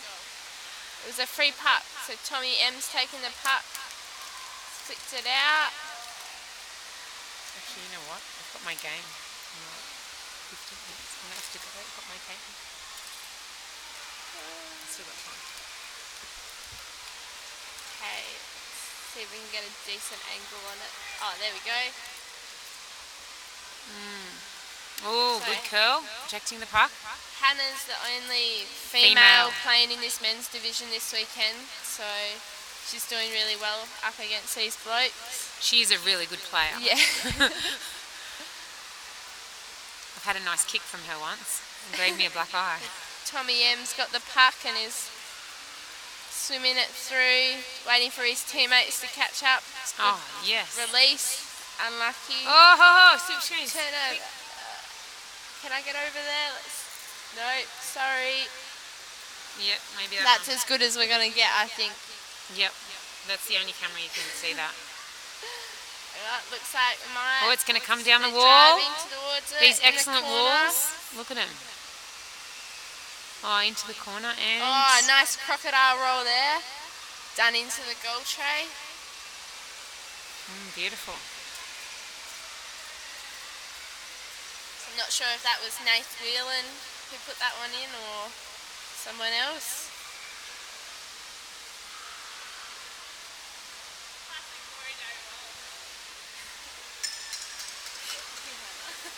Is that time? No? Nope. Okay, so Glory Days are pushing up towards the goal. Got a solid drive going through. Oh, huge flick there and chase and goal. into the goal. Number 9. That was Rowan Bridley again, I think.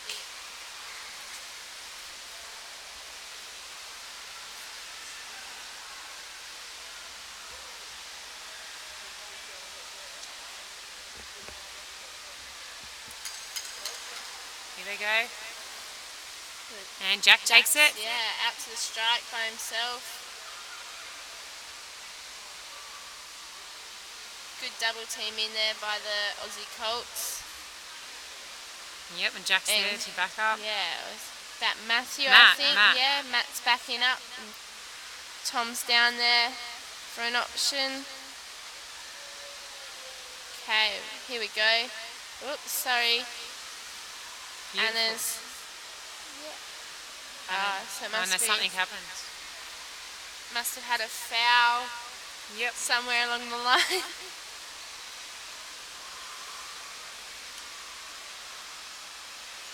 Looks like So it's it's- slack puck. Yeah, Aussie Colts have the free puck in front of goals. There was a huge flick done there. And the And a turnover, breakaway. yeah, and a quick breakaway. So that looks like Jack and Hannah following Hannah. through. Go, Matt Hannah. Beautiful. Holding her off, and I Flicks straight into say the goal. that's half time, so that goal didn't quite count. Went in just after half time.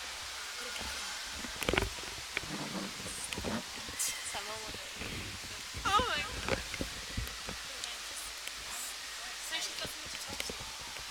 This guy might help me. He might know what to say.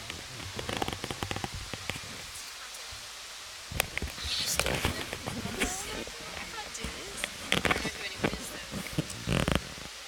I'd be like, that was a goal. Alrighty. Maybe you should do it. You know. Okay. I wonder if we can hear ourselves. Is it on now? I'm like, yeah. Do we know how many people are watching? See that maybe now? 7 watching. Oh my god, where am I? Oh no, I've lost where we were. Oh my god. We'll go back there. Here we were. Alrighty. Oh my god. That was a bit of a... Oh, because it's up there. I thought it was a tab.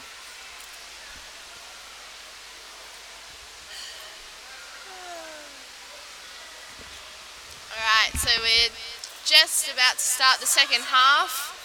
I think Glory Days is leading probably about 4-0 to the Colts, the Aussie Colts.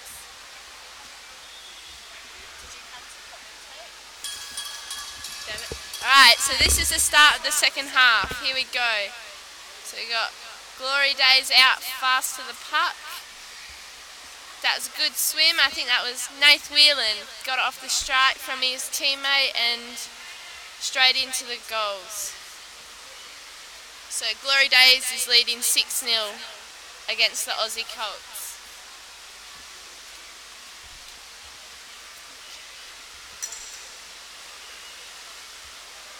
Alright, we start play again. Jack Hopkins is out fast to the puck.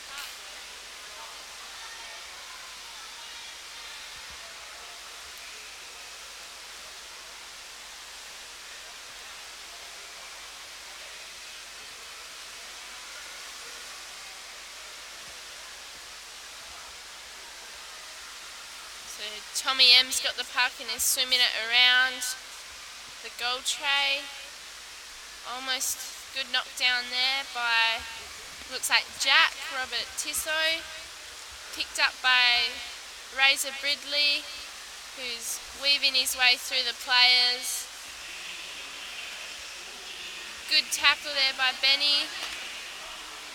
Alright, we've got Glory Days have just scored another goal. It looks like Nath Whelan got that one again.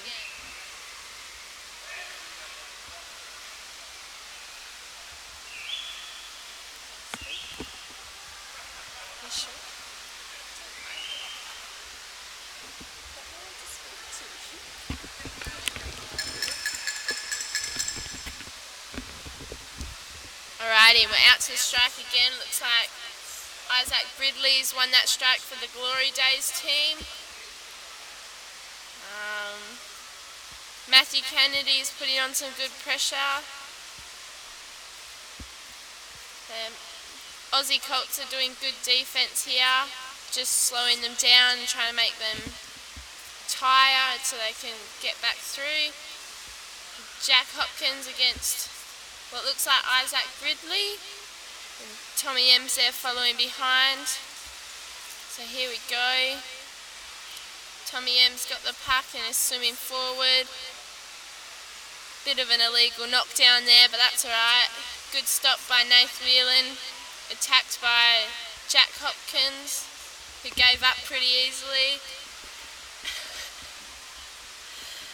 Alright, so over at the far end, I can't quite see who's got the puck, sorry, but yeah. So it looks like Aussie Colts are having another attack forwards. Stopped by Hannah this time, who's curled and given it to Razor, I think, who's now curled and given it to Jack by the looks of it. So it's more into the Colts defence. Oh, and he's flicked it over the back of the goal, so that's a no goal. And I think it may be a black puck. Yep, a black puck going out of defence. So that was a lucky flick for the Aussie Colts, but unlucky for the Glory Days team. Right, we got Ben Stepkovich taking the puck forward, trying to flick it, intercepted by Nath Whelan. Tommy M's giving some good pressure on the wall there, has gained possession of it and is swimming forwards through, trying to flick through a few people.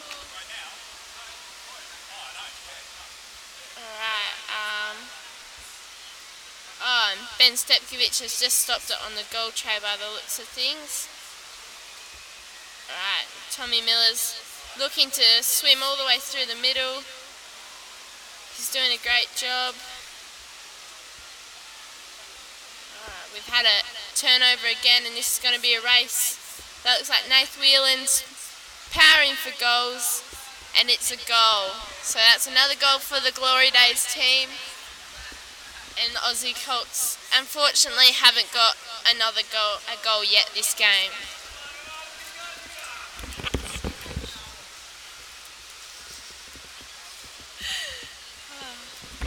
Alright, so we're going back to the strike again.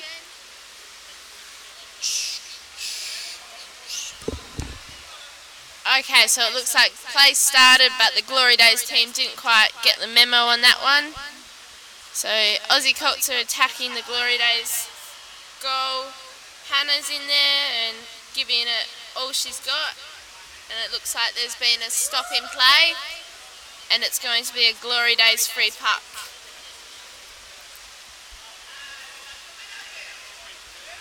Okay, so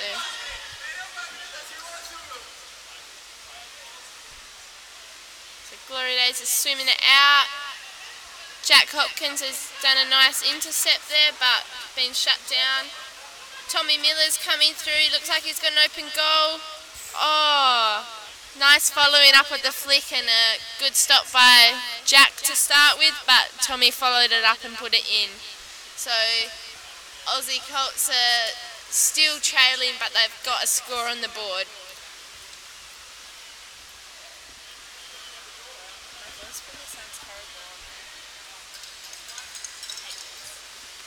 Alright, we've got a restart in play.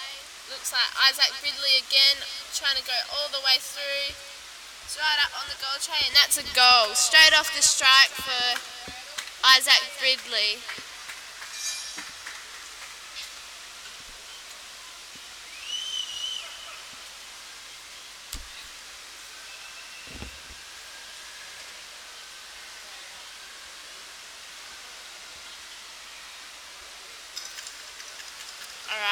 got another start in play. Matthew Kennedy's won the strike there, but got the puck taken pretty much straight off him. So it looks like Jack is swimming it in, and a nice easy goal by Jack.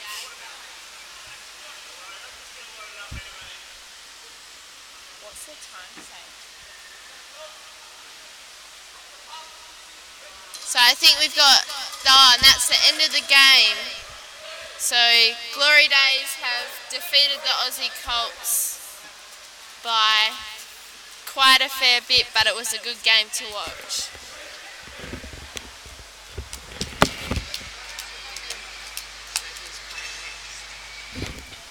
Okay, so in the next game we have the Drop Bears playing the Belen Shepherds.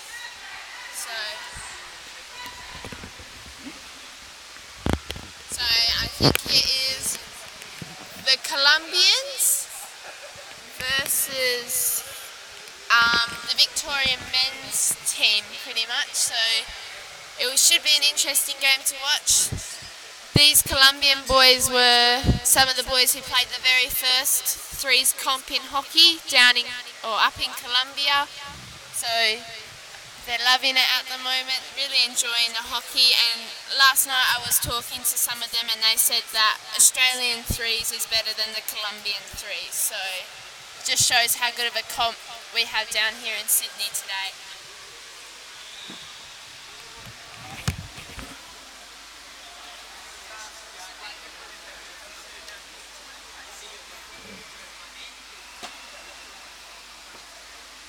What team do you play for? I'm playing for Kings team in the B grade, so yeah.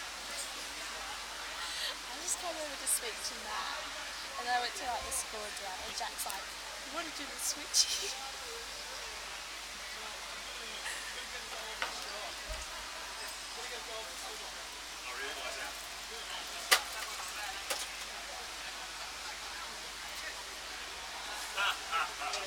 Did they not play again now? Pardon? They don't play again? They're refereeing. Oh, we need to be repping. No, Oz Colts. Sweet. Oh, yeah, we're going to play the Drop Bears. 2 games break. How'd you go? Yeah. Good job. Can you go again? Yeah, I can if you want. Yeah. That'd be good. I think I played the game after the next one, so I might have to leave at half time or something. Go for as long as you can. Yeah. Awesome. Thank you. No, I'm good, thank you.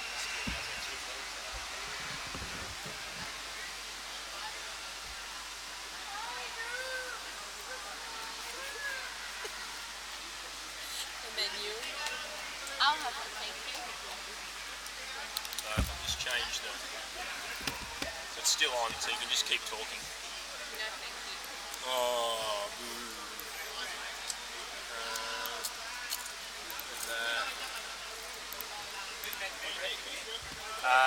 Colts, Ben's team. Jack, you guys need to rep. Your team.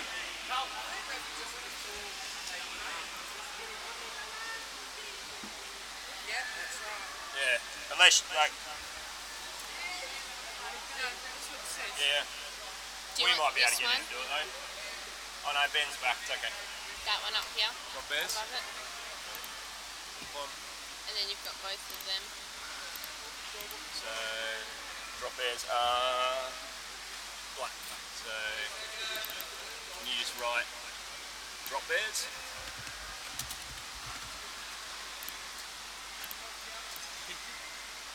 And Belen Shepherds. Double L? No, single L-E-N. Shepherds. There's no double. Let's get rid of the second H. There you go for it. So we've just started the play.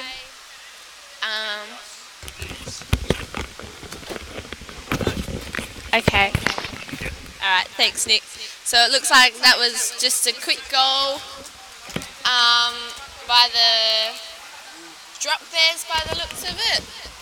So, yeah, quick goal by the Drop Bears for them to lead 1-0. Or you can talk. No, you I talk. can shift. I don't like talking. I don't like talking. You good? Oh, I hate this. You're right, stay there.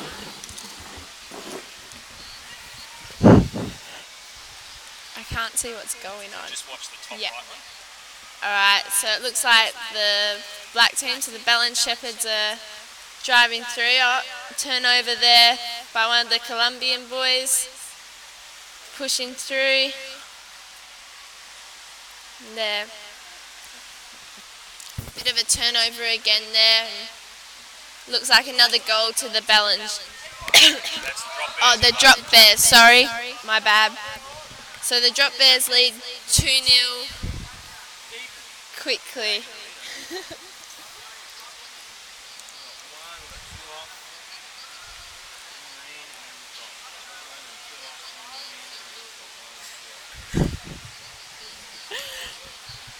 Oopsies. Alright, so we've got a starting play again. So the Drop Bears are going through again with the puck. Seem to be maintaining possession. Turnover there. The Colombians are pushing forward.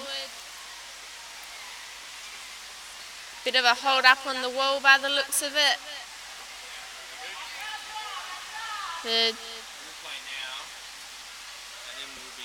The Drop Bears seem to be pushing forwards lots. Got lots of numbers down. Pushing forward into attack. Alright, so good knockdown there by the Belen Shepherds team. Pushing forward but couldn't keep control of it. Oh my god. Alright, so Belen Shepherds are going for goal. Might be able to get in. No. The Belen Shepherds, sorry, have going out. Alright, and Drop Bears are attacking again, got possession. Trying to push it through. Doing lots of going forward and then curling it. Alright, and Belen Shepherds look like they're having a push on into the goal tray. So close, but a good defense there by one of the Drop Bear players. Okay, so just in the middle there, swimming through, keeping possession of the puck by the looks of it, which is a good strategy for this game. How are you enjoying playing 3-on-3, Max? I'm really enjoying it. I think I probably prefer it more than normal hockey, which is a bit different. And why is that? I think mainly just because I get to swim around anywhere and don't have to stick in one position kind of thing. So that was another goal by the Drop Bears. That looked like there. one putting that one in.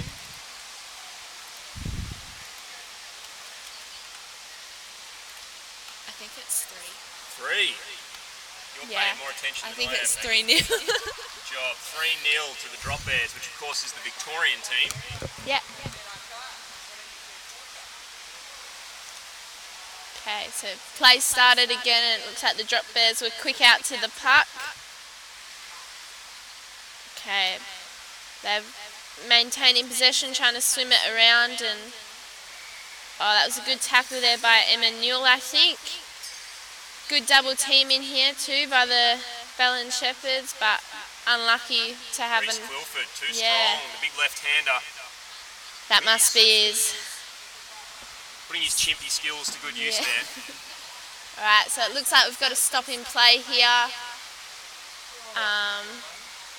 Free for the Belen Shepherds. Yeah, it looks like an equal puck. So Controversy. yeah. I know I called one of them yesterday and got told that I must have been joking. And I said, oh, I don't know. But yeah. More banter than the action going on here. Okay, so the Drop Bears look like they're swimming it back. There's a nice pass there by one of the Belen Shepherds who is swimming forward into goals. Oh, and a wonderful open goal to swim into. So that was Sam Thompson. Sam Thompson. Kiwi, who's moved to Cairns and is now playing for Australia. Ah, it's amazing. Comes across from Dutch.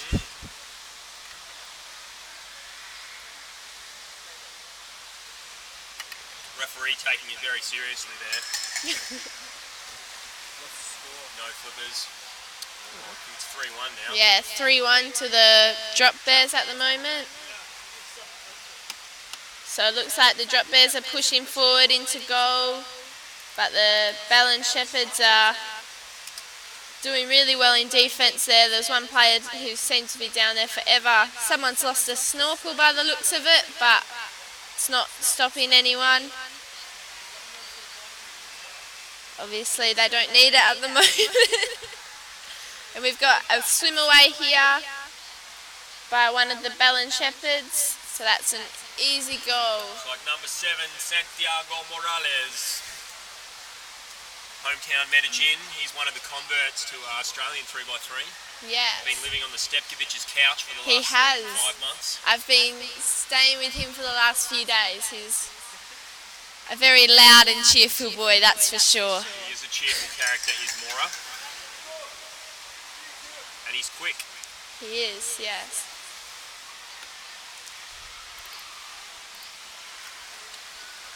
Okay, so looks like the Drop Bears are just trying to maintain possession, and that's half time at the moment. So I'll pass you over to Nick as I have to go play. Thanks, Mags. Thanks for coming in and commentating. Oh, you'll be back.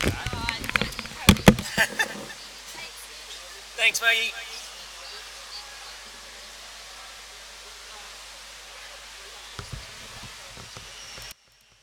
How do you fit into the scene?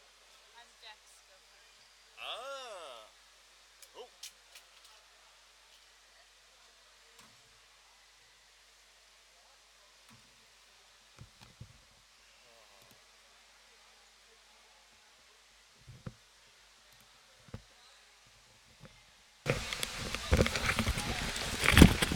Alright, so we're back here live at Homebush for this, the inaugural Sydney Threes. The plan for the Sydney Kings Club is to try and make this into an annual event, which would be great for hockey here, I think. I think everyone has had a really good weekend. 6 teams in each division this year. They had hoped to attract 10, but I think they've got a few plans in place for next year, mixing up the divisions and getting in a few more options for people. To try and bring in a few more teams and maybe mixing up the way the prize money is spread out. So there's a bit of a kind of catch-22. You put $1,000 out there for each division, and it sort of impedes the social side of the tournament. So yeah, they've got a few ideas for how they're going to make that work differently next year, as play's about to get underway here in the second half of this nail-biting Drop Bears versus Belen Shepherds, or Belen Shepherds. I'm still unconfirmed on the pronunciation. I'm going to go with Belgian Shepherds for this one. And game is back underway as we see the swim-off with the Shepherds going in hard, but it is the Drop Bears that are coming out with possession. And play tied up on that wall with young Kev Chisholm wedging that puck in hard on the wall.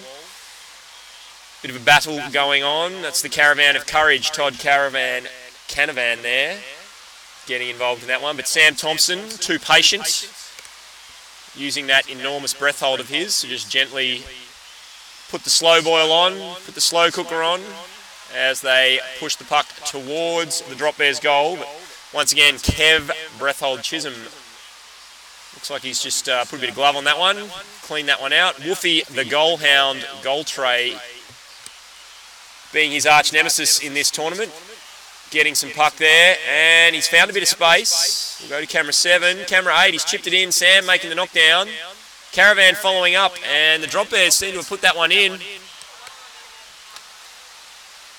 And Jack Hopkins there signalling a goal. Drop Bears taking their lead out to 4-2. And I believe this is actually a playoff for 4th place between these two teams. Yesterday, Drop Bears against the Shepherds. as I just changed cameras while I try and find the game, was 4-3 to the Drop Bears. So really the Shepherds need to get up in this game to put them into the finals this afternoon, happening in about an hour and a half our time. As referees have made a call of some description. So it's a lovely day here in Sydney. Everyone's pretty relaxed. Some good hockey being played. Good casual, social atmosphere around the pool. As play gets back underway, it was an equal puck in fact, as teams wrestle for control there. And it's the Drop Bears. Young Kev Chisholm with the puck, making a push at the goal tray. But being cleared by the Drop Bears as they make a swim to the far end.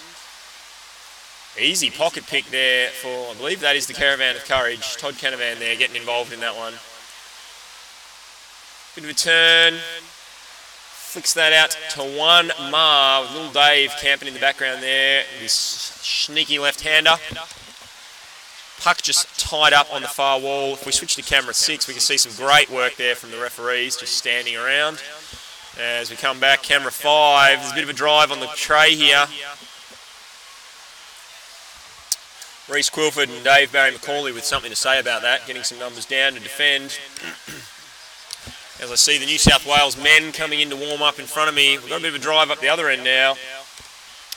And it looks like the Drop Bears just found a bit of space there, and goal machine woofy. Stephen Taylor putting in another goal for the Drop Bears, extending them out to a 5-2 lead here at the Homebush Olympic Park.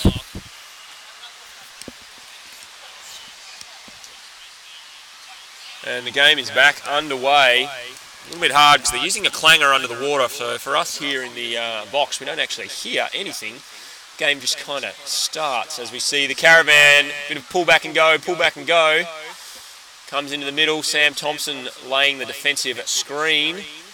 Kev Chisholm, but no, that's one. It's one of the ones. I can never remember. Oh, he's gone the chip and it's bounced in. Todd Canavan not able to get there in time, and the Shepherds closing the gap, 3-5. Lovely pool here. We don't get to come and play at Homebush enough, sadly. The 3-metre court, obviously being a fantastic facility. Opening the game up a bit, changing the way the round changing around the way we all play. Having to switch up your timings. As it seems the Shepherds may be having the legs in the second half of this game, as they put in a pretty soft goal there around. I'm not quite sure what's happened on that one. There's no ill feeling from the Drop Bears, so legal play.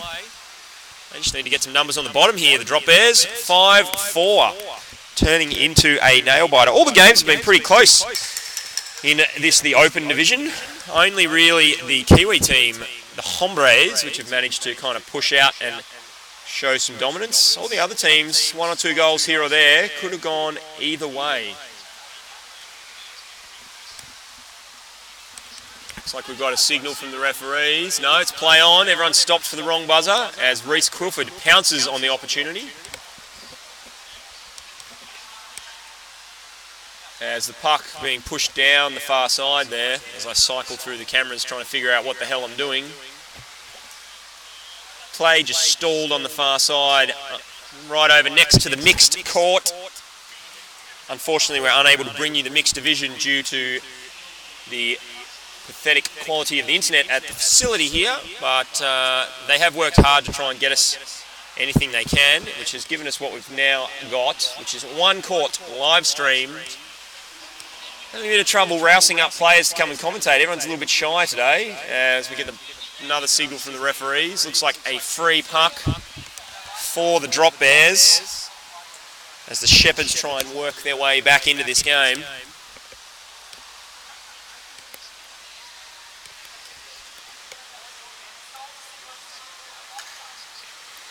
As they take the free puck here, looks like Kev Chisholm, no, Quilford pushing in front, sneaky left-hander.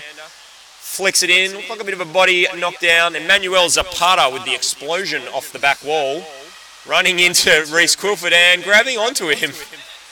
And that will be an interesting one, I think. That could go either way. He's not happy about it.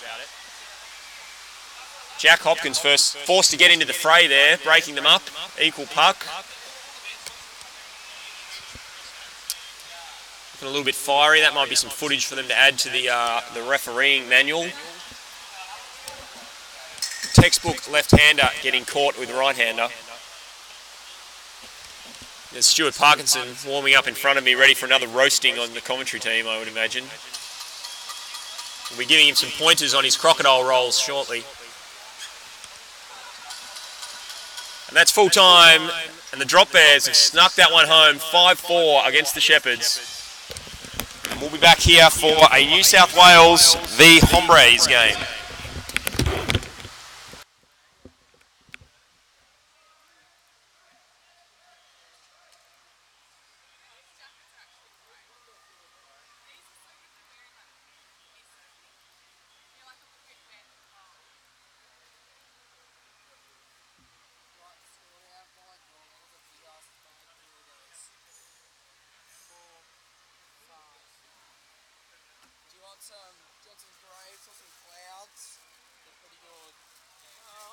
Thanks, buddy. Thanks for the offer, though. You got the score. Thanks, mate.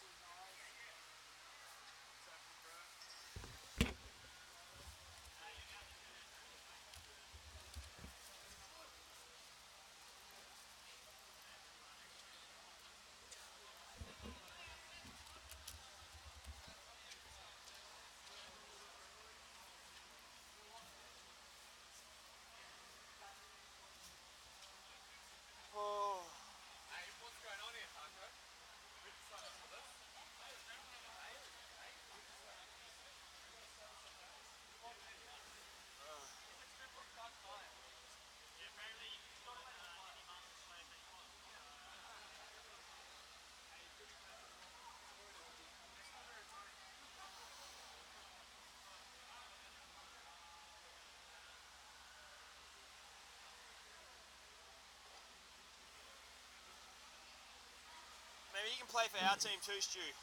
I'll just sit here.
What's happening, buddy?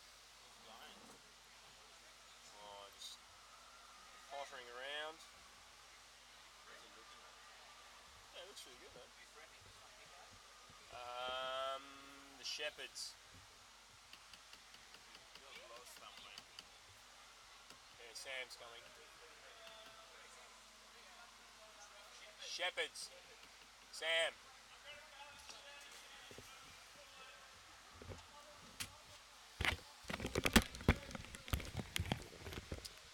So here we are back at Homebush. It is the H2O Hombres against the New South Wales Men, and joining me in the commentary booth is Juan Ma. Juan Ma, good to have you here today. Hola.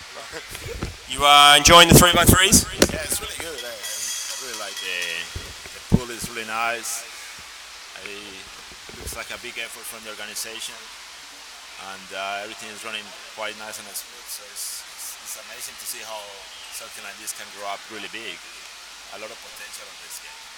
Yeah, and you've obviously played a lot of 3x3. You've played the Colombian one a couple of times as well. How are you finding this comparing to that? I think that it's a lot of skillful players in here, but people is still just accommodating to this kind of game because less people in the bottom, so they still find challenging, I suppose, to time themselves and to have a structure to play. But it will take no time knowing the history of the hockey in Australia to be masters of this game. Yeah, so we see it looks like the Kiwis putting a goal in there, the Hombres, sorry I should call them, against New South Wales. The left-hander there being nice and patient. Good bottom time of finishing that one off. Certainly something that brings this game on, Wama, is that long breath hold and the patience. Yeah, I think that what we have seen from people from TAS is that they have think about waiting in the bottom for the right time to explode and then just go for it. So they seems to, I mean, it appears that they commit a lot of people in the bottom, but they're just there waiting for the right moment to go and then make the big effort. So they don't burn all their energy in one go. So you can see that. Yeah, it's definitely a patience and a bottom time game. The 3v3 hockey, as we see Stuart Parkinson, the ring in there, getting involved, and that looks like young Andre Heller there with a bit of a swim and chip through to Benson. Oh, there you go. He's a legend of the Kiwis, scoring again. Yeah, parking himself firmly in the seagull position there and finishing that one off, just hanging out the back behind everybody and finishing that one off. So that puts the Hombres 2 versus New South Wales Men 0. Sadly, New South Wales losing their team mascot and star player Gary Rosemore this morning in a tragic ear accident. As we'll switch cameras to the game that's actually going on, as Tom the Milkman Milner laying that one back to Jacko Schmidt as they play a bit of a switcheroo around the back there, but not really finding anyone. Kiwi on Kiwi there with Joel Hattie picking that one up, trying to drive it through. As play stuck in the mid-court here, Wama. Yeah, I mean, one of the things that you can see is how they flick to the open space and then they expect to find their teammate in there. It's not that game of like being sitting on the back of the opposition. They know they have to swim on the open side. That's what makes the difference really for them. Yeah, so definitely it's New South Wales managed to play with a bit of possession here, as I think the run stopped for the wrong clanger. Or no, Sam's thinking about it. The referee there looks like a free against the New South Wales Men, as Andre Heller there with his Dre fins taking that free puck. As you see Benson lurking in the dangerous position there. But New South managing to get a bit of a push. Here they come, we've got a bit of a drive. There is defence there. There's a glove firmly wedged in the back of the tray as we see the jellyfish-esque stabbing motion going on. It looks like that's going in, and I think that's going to take it 2-1. Yeah, we've got a good game on here. Yeah, that is. New Zealand was quite solid yesterday, getting on top of everybody, but now they have been getting some goals against them, which is giving people confidence to go harder on them. So it's not that they are invincible. So if you can read the game, you can do a lot. Swimming in the open, yeah, pass to the open, and then speed. That's what kills.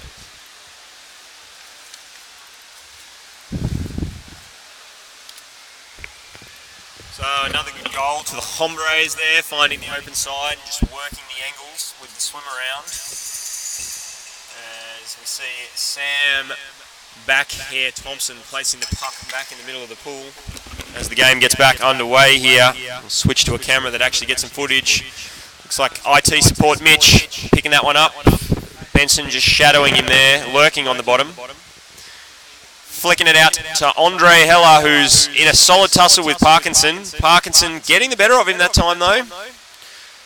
Benson just dropping on that one and taking possession as we see him work his way down the wall. But it looks like another Kiwi in Joel Hattie taking that one. Looking for the flick through to tech support, but tech support unable to pick that one up.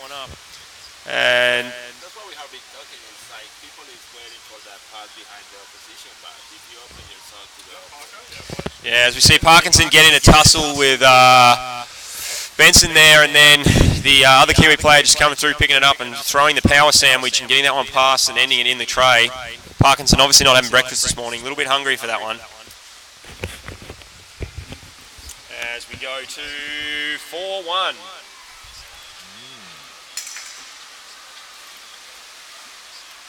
Okay, we got here.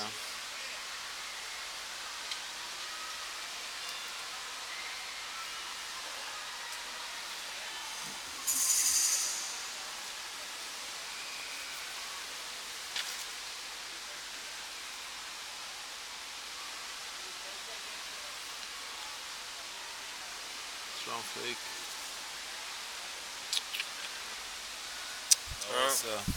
Another one of the Kiwis. Yeah, just managing to get around the outside with the cheeky rollover kind of drive and eventually fisting that one into the tray there. As Sam Thompson leisurely swims the puck back out to the middle of the court. Coming up on half-time here, the Kiwis in a commanding 5-1 over this New South Wales outfit, but just seems to have laid down here, Ben. Yeah, mate, not too sure how they're going this morning. A bit of change overnight with Gary Hazelon out with ear infection, so it looks like Stuart Parkinson's come in to steer the ship, and hopefully they'll get their act together for the finals. A lot of people calling Stuart Parkinson the drunk captain at this stage because the ship just seems to be wavering all over the place. Any comments on that, Benny? Yeah, mate, look, you know, it's a tough time for Parker. Got a little one at the pool. I'm sure he's been having a few nips in and there to ease the stress. Yeah, as we see a drive here from Andre Heller up the middle of the pool, and he just decides to do circle work instead, channeling his inner Kiwi coon as Parkinson comes out with the puck, so no doubt something terrible has happened there for him to end up with it. But we go into half-time with the Hombres 5-1 leading at the moment, commanding lead in this game, Mark. Alright, so what do you guys think? Where will be the next 3-on-3 in Australia? Talking about the future in the break. Yeah, I think some more 3x3 will definitely happen. I think everyone's kind of shown a reasonable interest. We've got 12 teams here. So it's really starting to come along. I think it's a good different social comp. I guess one of our goals at Underwater Hockey Australia as an organisation is to host some more tournaments every year, or be involved with aiding other states in hosting tournaments. So at the moment we really only run the nationals, and outside of that I think we'd like to have 2 other kind of tournaments we host. So I think something like the Threes is a perfect option, an opportunity to get involved and help out. So this weekend we've bought some of the streaming gear up to try and kind of get some videos out there and let people have and it'll allow them next year to put together a bit of a highlight package and hopefully attract a few more teams. And then next year when we come along we'll be able to have a better crack at it. Ian Hubley, this would be better if chicks were playing. Yeah, look, there's one girl in the open division, Ian. Sadly, we had planned to stream both courts, but the bandwidth here at the pool is not allowing us to do that. So we did bring set up to stream 2 courts, but we're only streaming 1 court, and we're actually streaming the court that's on the near side because, as it happens, the internet connection is down one side of the pool only. Given we've flown all this gear up from Tassie and we're trying to keep the costs as low as we can, and everyone's just doing this as a volunteer thing, we don't have the extension cables and what we need to get the footage to the other side, so we are only filming this one side. If you tune into some of the Glory Days games, Ian, there is one girl in the Glory Days team keeping the dream alive for female participation in the mixed division, and otherwise it is sadly a boys' affair on this side of the pool, but I agree with you. I'm all for streaming both, and certainly for equality for both sexes in the sport. Well, we got the halftime break is over, and then we got people in the bottom trying to see something in the. Sorry, but I don't know the names. And I bet that was H2 Hombres score.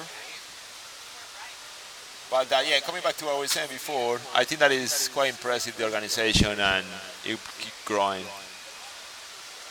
And hopefully there will be more people from overseas coming over to play. That's probably one of the main goals. Yeah, I think it was really good to see the 2 teams coming over from New Zealand. There's a ladies team that's playing in the mixed division, which is really great to see. And sadly we didn't have enough entries from females to put together just a ladies division, but the goal is certainly for next year, I think, Walmart, is to have that a girls, a boys and a mixed kind of social division. Yep, yeah, no, that's definitely a must. Oh, there you go. We got again. Another goal to the. So what you reckon is the secret to shut them down? Your experience. It's just patience. You just need to play patient hockey. It's all about breath hold, bottom time, and keeping possession in this. So that bottom time and possession is what they're doing really well. They're really patient. They don't go until they've got the opportunity or the numbers. And it's quite hard when you can see the goal tray right there and you sort of think, oh, maybe I can score this one to play that patient style of hockey, and they're just doing that very well. Yeah, because it's just a perfect example in there. So many other players will try to break through, but they just call around back, and then when they got the numbers from the back, they will go on. Don't have to punch their way to the tray. They just, curve, make the number, and get the people in the bottom. Yeah, you don't have to score every time you pick it up. You just have to score eventually. And if you've got the puck and they don't, well, then they're not going to score. So just keep possession, play that kind of slow burn recycling game, and then speed it up and go hard when it matters. Yeah, no, it's you can tell they have been thinking about how to play this game. They have a deep thought about, okay, this is what we should do. They do have a competition like this in New Zealand, is it? A couple of days comp, 3 comp? Yeah, I'm not sure. I've never been over to one, but they may well, and I have no doubt they've been putting a little bit of thought into it and how they were going to play. Obviously Benson, who's in there, experienced player, and he's actually coaching their men's team at the moment, so I'm sure he's got a little bit to add in. And Jake Hocking, or is it Jesse? One of the Hocking boys is in there. And he's been to the 3v3 over in Colombia. Yeah, so they've got a bit of experience there. Yeah, no, it's definitely. Everybody's reading now the game, and everybody's thinking what they should do. They are thinking about, okay, it's a really clear move if I always stay behind the stick of my opposition. So I need to find the space. I need to be in the bottom. I don't need to rush. The time will come, and then the numbers will make out. Like that goal is a perfect example. There was a guy alone against the tray. Everybody pops out. Yeah, and I think as the defending team, the big important thing is the not chasing around to the curl. So we saw with that one there, the defender hit the puck and then tried to follow the Hombre player around in the curl, and that really just kills you in this 3v3 because it takes you out of the play, takes you out of position, and sadly. It's another goal there, and this is turning into a bit of an easy game for the Hombres. How's the score right now? We got 8-1. Okay, well, still in the single digit, but if they don't pay attention, they can end up with a big amount of goals against. But yeah, we see what happens there. Held the puck, wait for it. Then people is. That swimming, that driving there, you need to be able to capitalize in those moments when there is no one around and make ground, and that's what really makes a difference. And then if people play with that diagonal and they open the court, they will find more time possession. And look, New South Wales is doing a pretty good job right now, cycling across, moving the puck sideways. They have to be careful with that pass in the back because then somebody can become fresh and then break you across, and then. Unfortunately, that's what happens. You find yourself alone in the bottom. Okay. There's a little bit of bashing in there. Camera cannot show us, but definitely was a. Yeah. It's really hard when you are in front of the tray to try to be really conscious about not to punch it. And also not to flick it over the back on this court. Yeah. I've seen quite a few chips and goals go over the back wall. So what's the official rule regarding that? I think it's a free puck. You've basically put the puck out of play, so yeah. Well, what about a taller barrier in there? Would that help? Yeah, well, a barrier would definitely stop it from going over the back. And that will make the game more equal because when you're against the wall, then you know that it's always going to bounce against the wall, and then you can pick it up from there. Yeah. And you can keep the momentum. Oh, there we go, Benton. A break. And there is Seagull another. putting in another goal. Yeah, he knows how to cherry pick. He knows how to sit over the back and score goals, that is for sure. All right, I'm going to go and jump in the water while Mark. I think I'm against you, man. Oh yeah, we're playing each other now, so we should probably both go and get in the wall. Might leave. Benny, you Yeah, I'll try and grab some of the Kiwis. Can you ask some of the Kiwis to come and do it? Yep. I'll talk to me. Is it ridiculous you always do a this game? No, I just turn it all off. So the next game coming to you now is Glory Days against the Drop Bears. Drop Bears fighting, I think, for a position in the final here, Ben. Yeah, mate. So I'm just doing the ladder now. So based on points difference, if Drop Bears loses his game, they might drop out of the finals. But Nick's here, so I don't want to bias him. This is the way he's going to play. I won't say too much more. But yeah, Drop Bears playing for a spot in the finals next game. Big bearing. Looks like your team has cracked down second position, so congratulations. Thanks, mate. It's been a fantastic comp. Thanks for putting it on. And so at the moment, rounding out the top four, the Hombres sitting well clear on top. Glory Days in second place. New South Wales Underwater Hockey are locked into third. Yep, and then depending on the results of this game, either Belen Shepherds or Drop Bears are going to take the fourth spot into the final. All right, so I should expect some fierce competition from the Drop Bears in this one, I imagine. Yep, they'll be playing for that prize money, mate. They don't want to bow out early. And what was the thinking behind the prize money, Benny? Is that to try and lure a few more teams? Yeah, that's what we hoped. Me and Gary sat down at the start of the year and wanted to put something on for our club, to get involved with hosting competition, raise a bit of money for our club. So initially it sounded like a good idea, but I think it's a double-edged sword. So we'll go away and debrief after the comp and think about next year, but it probably will change next year to encourage a bit more participation and more people to come along. So stay tuned, guys. Yeah, well, thanks for putting it all on, Ben, and we'll no doubt hear from you in a bit.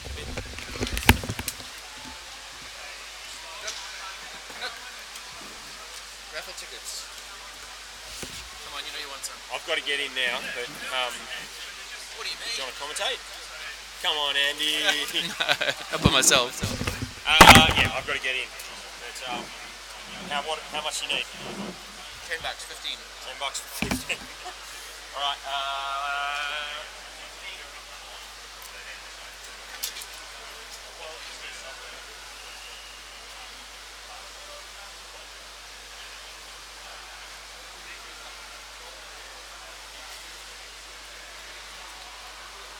Once you can do 5, unless you got change. Have I changed? Yeah, I'm pretty sure.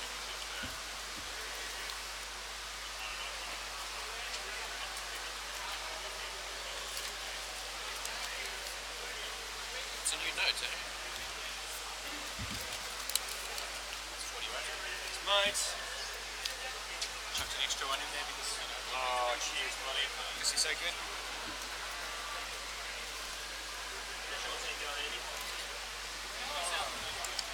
It's done better. Yeah? Yeah, I'm pretty sure today. We lost 2 key members.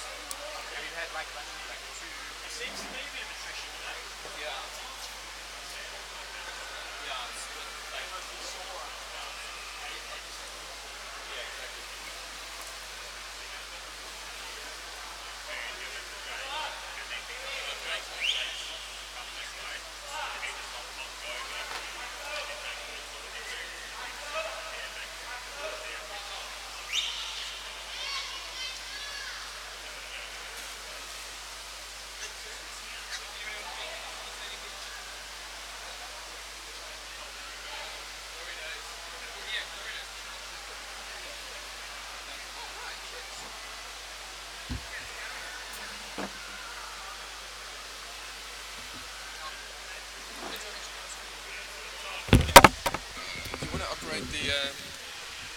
The switching for me. Yeah, I'll go grab a towel. So we are seat 3 at 1:40 p.m. Right here. Okay. And then finals.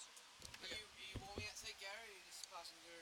No, I was going to sit and do the commentating. Yeah, cool. And then Let me afterwards... push buttons for you if you want. Yeah, I was going to jump in.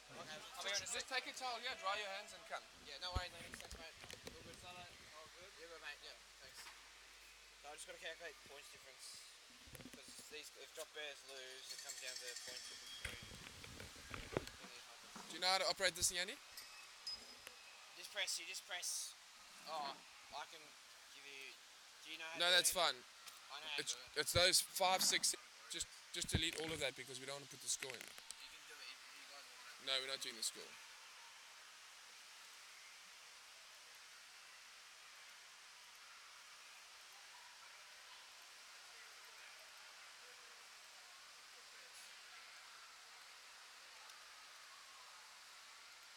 Perfect, thank you. So we got Glory Days in black and Drop Bears in white. Free puck for Glory Days. Free puck for Glory Days from Tassie.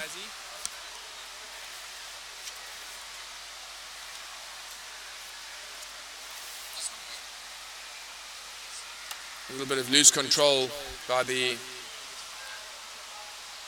Drop Bears. Hannah knocking it down and finding some space.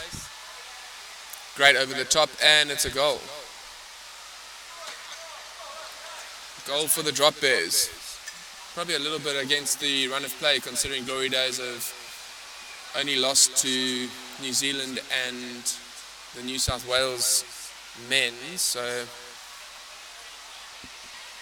pretty good start for these Drop Bears. You can see Kev Chisholm with the yellow fins for the Drop Bears there.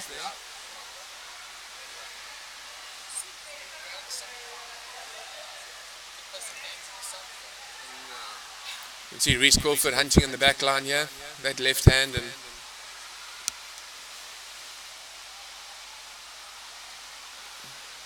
good bottom time.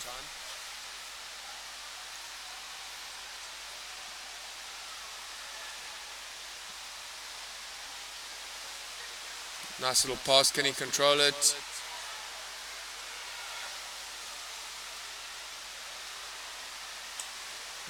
Nice pull by Nathan. Opening up to Nick, let's see what he got. Was that Jack?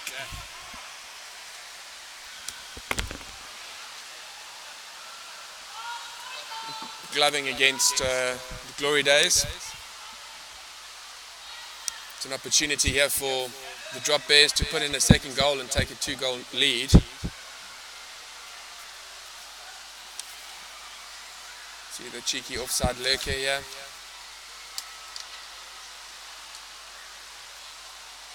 Nice controlled play. Oh, it's tight. So, you guys are in the same points difference? As who? As Drop Bears? But Drop Bears beat us again. No, I'm up. Last game. Looked like a bit of gloving there. Huh? Yeah, it was a bit of gloving by the Drop Bears, and it'll be advantage Glory Days. So from that, though, we've only won one game today. So we should only be on 4 points. No, it's 2 points a win. Oh, we're then on 5, but then but Drop Bears beat us. Yeah, so I haven't. Oh yeah, no, sorry, you're right. I forgot to add them. Dave Barry McCauley pulling it out wide. You guys are on 5 as well with it. We've done a twinkle. Reece on the drive. See if he can keep the possession. Oh no, wait, hold up. Sorry, couldn't carry the 2. It's a great bit of play. Yeah, sorry. Get your hopes up, Sam. Cracking defense by Nick Martin. I think. It wasn't Nick, it was actually Razor. It should be an advantage puck for the Drop Bears. But no, Glory Days have been given it and off they go. Oh yes, they lost. Yeah. The dangerous position here. Kev Chisholm fighting valiantly. Cracking swerve by Jack. Straight into the tin. That makes it 1-1 or 2-1. Well, they're... No, they're 4 points behind. Joel, what's the score? Joel! What's the score? 1-1. Yeah, that's even Stevens, 1-1.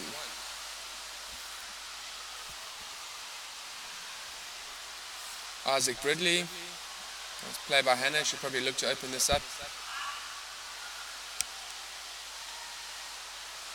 Big curl and putting them under pressure because no forward momentum, so a little bit loose there, Reese. Right, let's see what Nick can do. Him and Dave Barry McCauley scrapping there. And it looks like it'll be a puck, equal puck.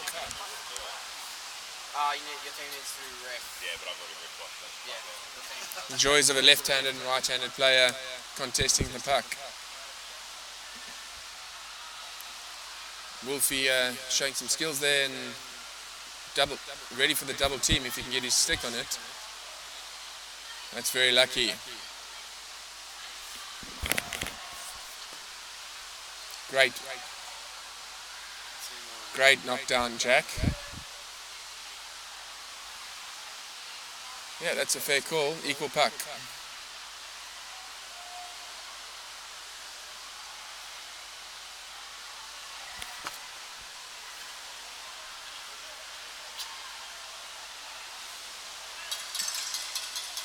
Seems like this is a fairly important game for the Drop Bears. If they win this, then they'll go and play in the semis.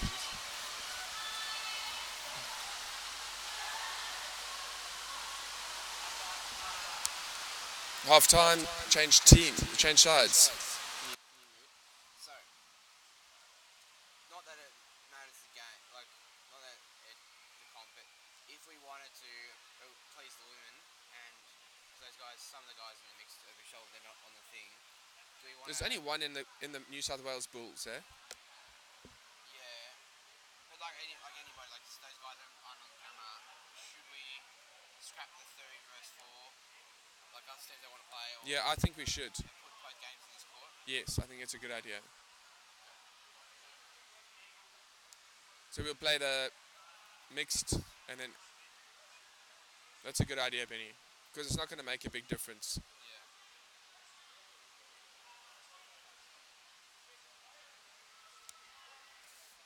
Far out, my ear's starting to hurt now. Is there any coming out? Or? No. Pretty fortunate. Cool. So I need to address both lines. Ollies? Yeah.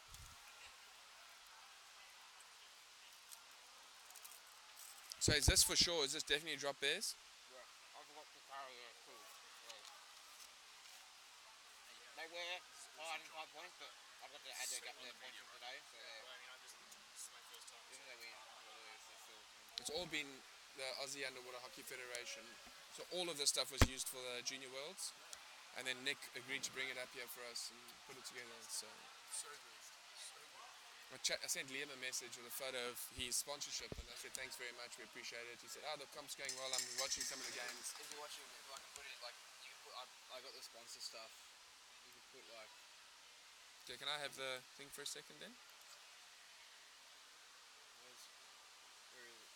It's on the bottom there. Sponsor stuff. Benny, just leave my thing. Okay.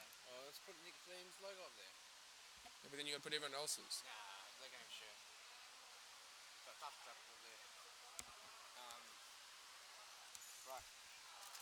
I'll go now. Right, free puck for the Glory Days.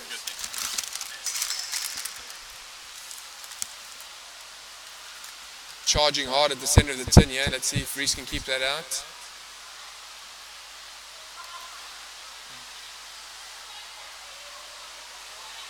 Some good defense by the Drop Bears. Good hit. Very well recovered by the Glory Days. After that big hit, he still managed to rip it round and flick it for the youngster to finish it in the tin.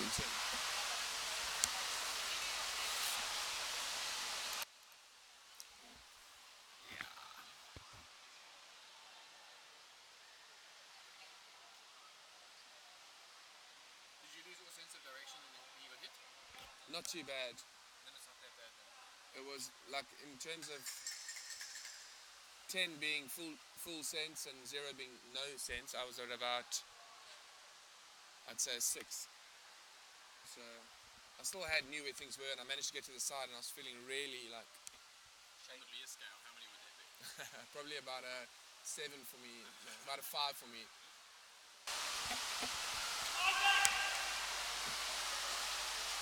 That was pretty tenacious play there. There was a bit of play from Kev on the arm. I think they would have had an advantage puck there anyway. Oh. There must have been an infringement prior to that because it's a drop bear free puck. Dave Barry McCauley waiting for the start. Good free puck. Nice little swerve by Wolfie. Wolfie, that's a bit cheeky, mate.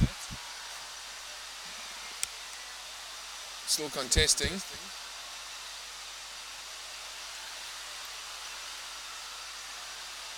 Good skills.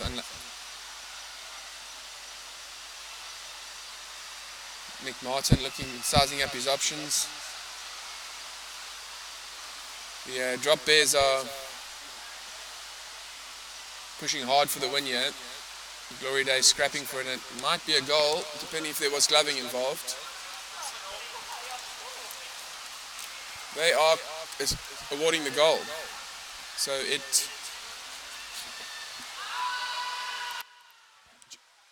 2-2 with probably around about 5 minutes to go.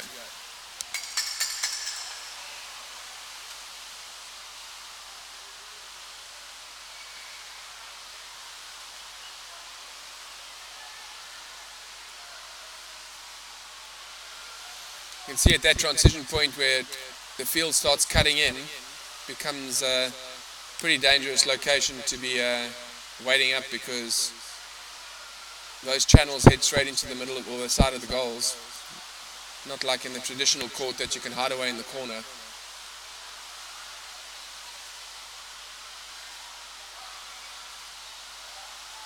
Nice curl swim there by young Isaac Bridley. It put a bit of pressure on the last man from Drop Bears.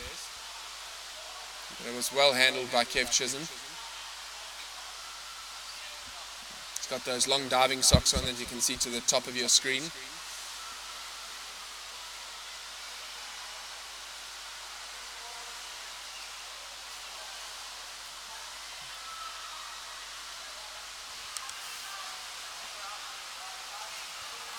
Advantage Drop Bears.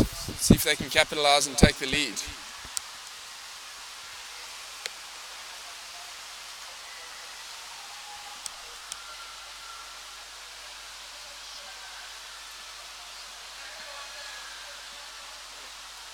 Go all the way, mate. Looks like he gloved it and stopped it in the air. Advantage Drop Bears again. This time probably be in the middle of the goals.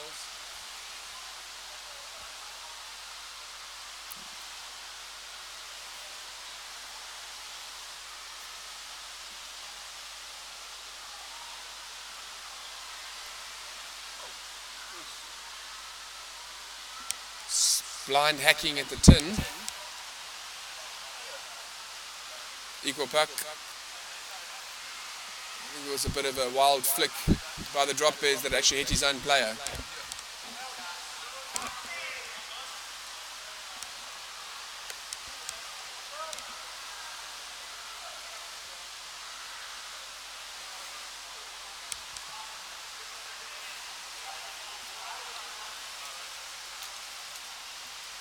Taking the equal puck again. The Drop Bears are camping out in this half, keeping these Glory Days folk under pressure, so it'll be interesting to see how that pans out.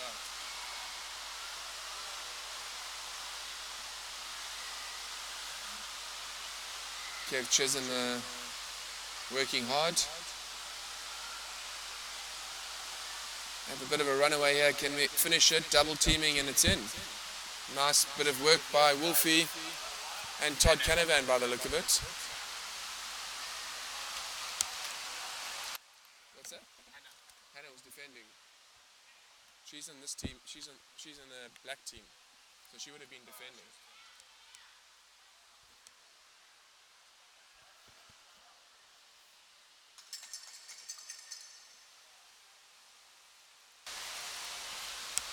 So, Glory Days are under a bit of pressure here. They, as I said earlier, they haven't lost a lot of games. You don't see much of this static play. It looks like our friends from the Drop Bears are playing for time. They've got some strong firepower in the... That's it. The game's finished. And the Drop Bears take it 3-2, which is a very, very good win for them, and they'll take some confidence from that going into the semi-final playoff.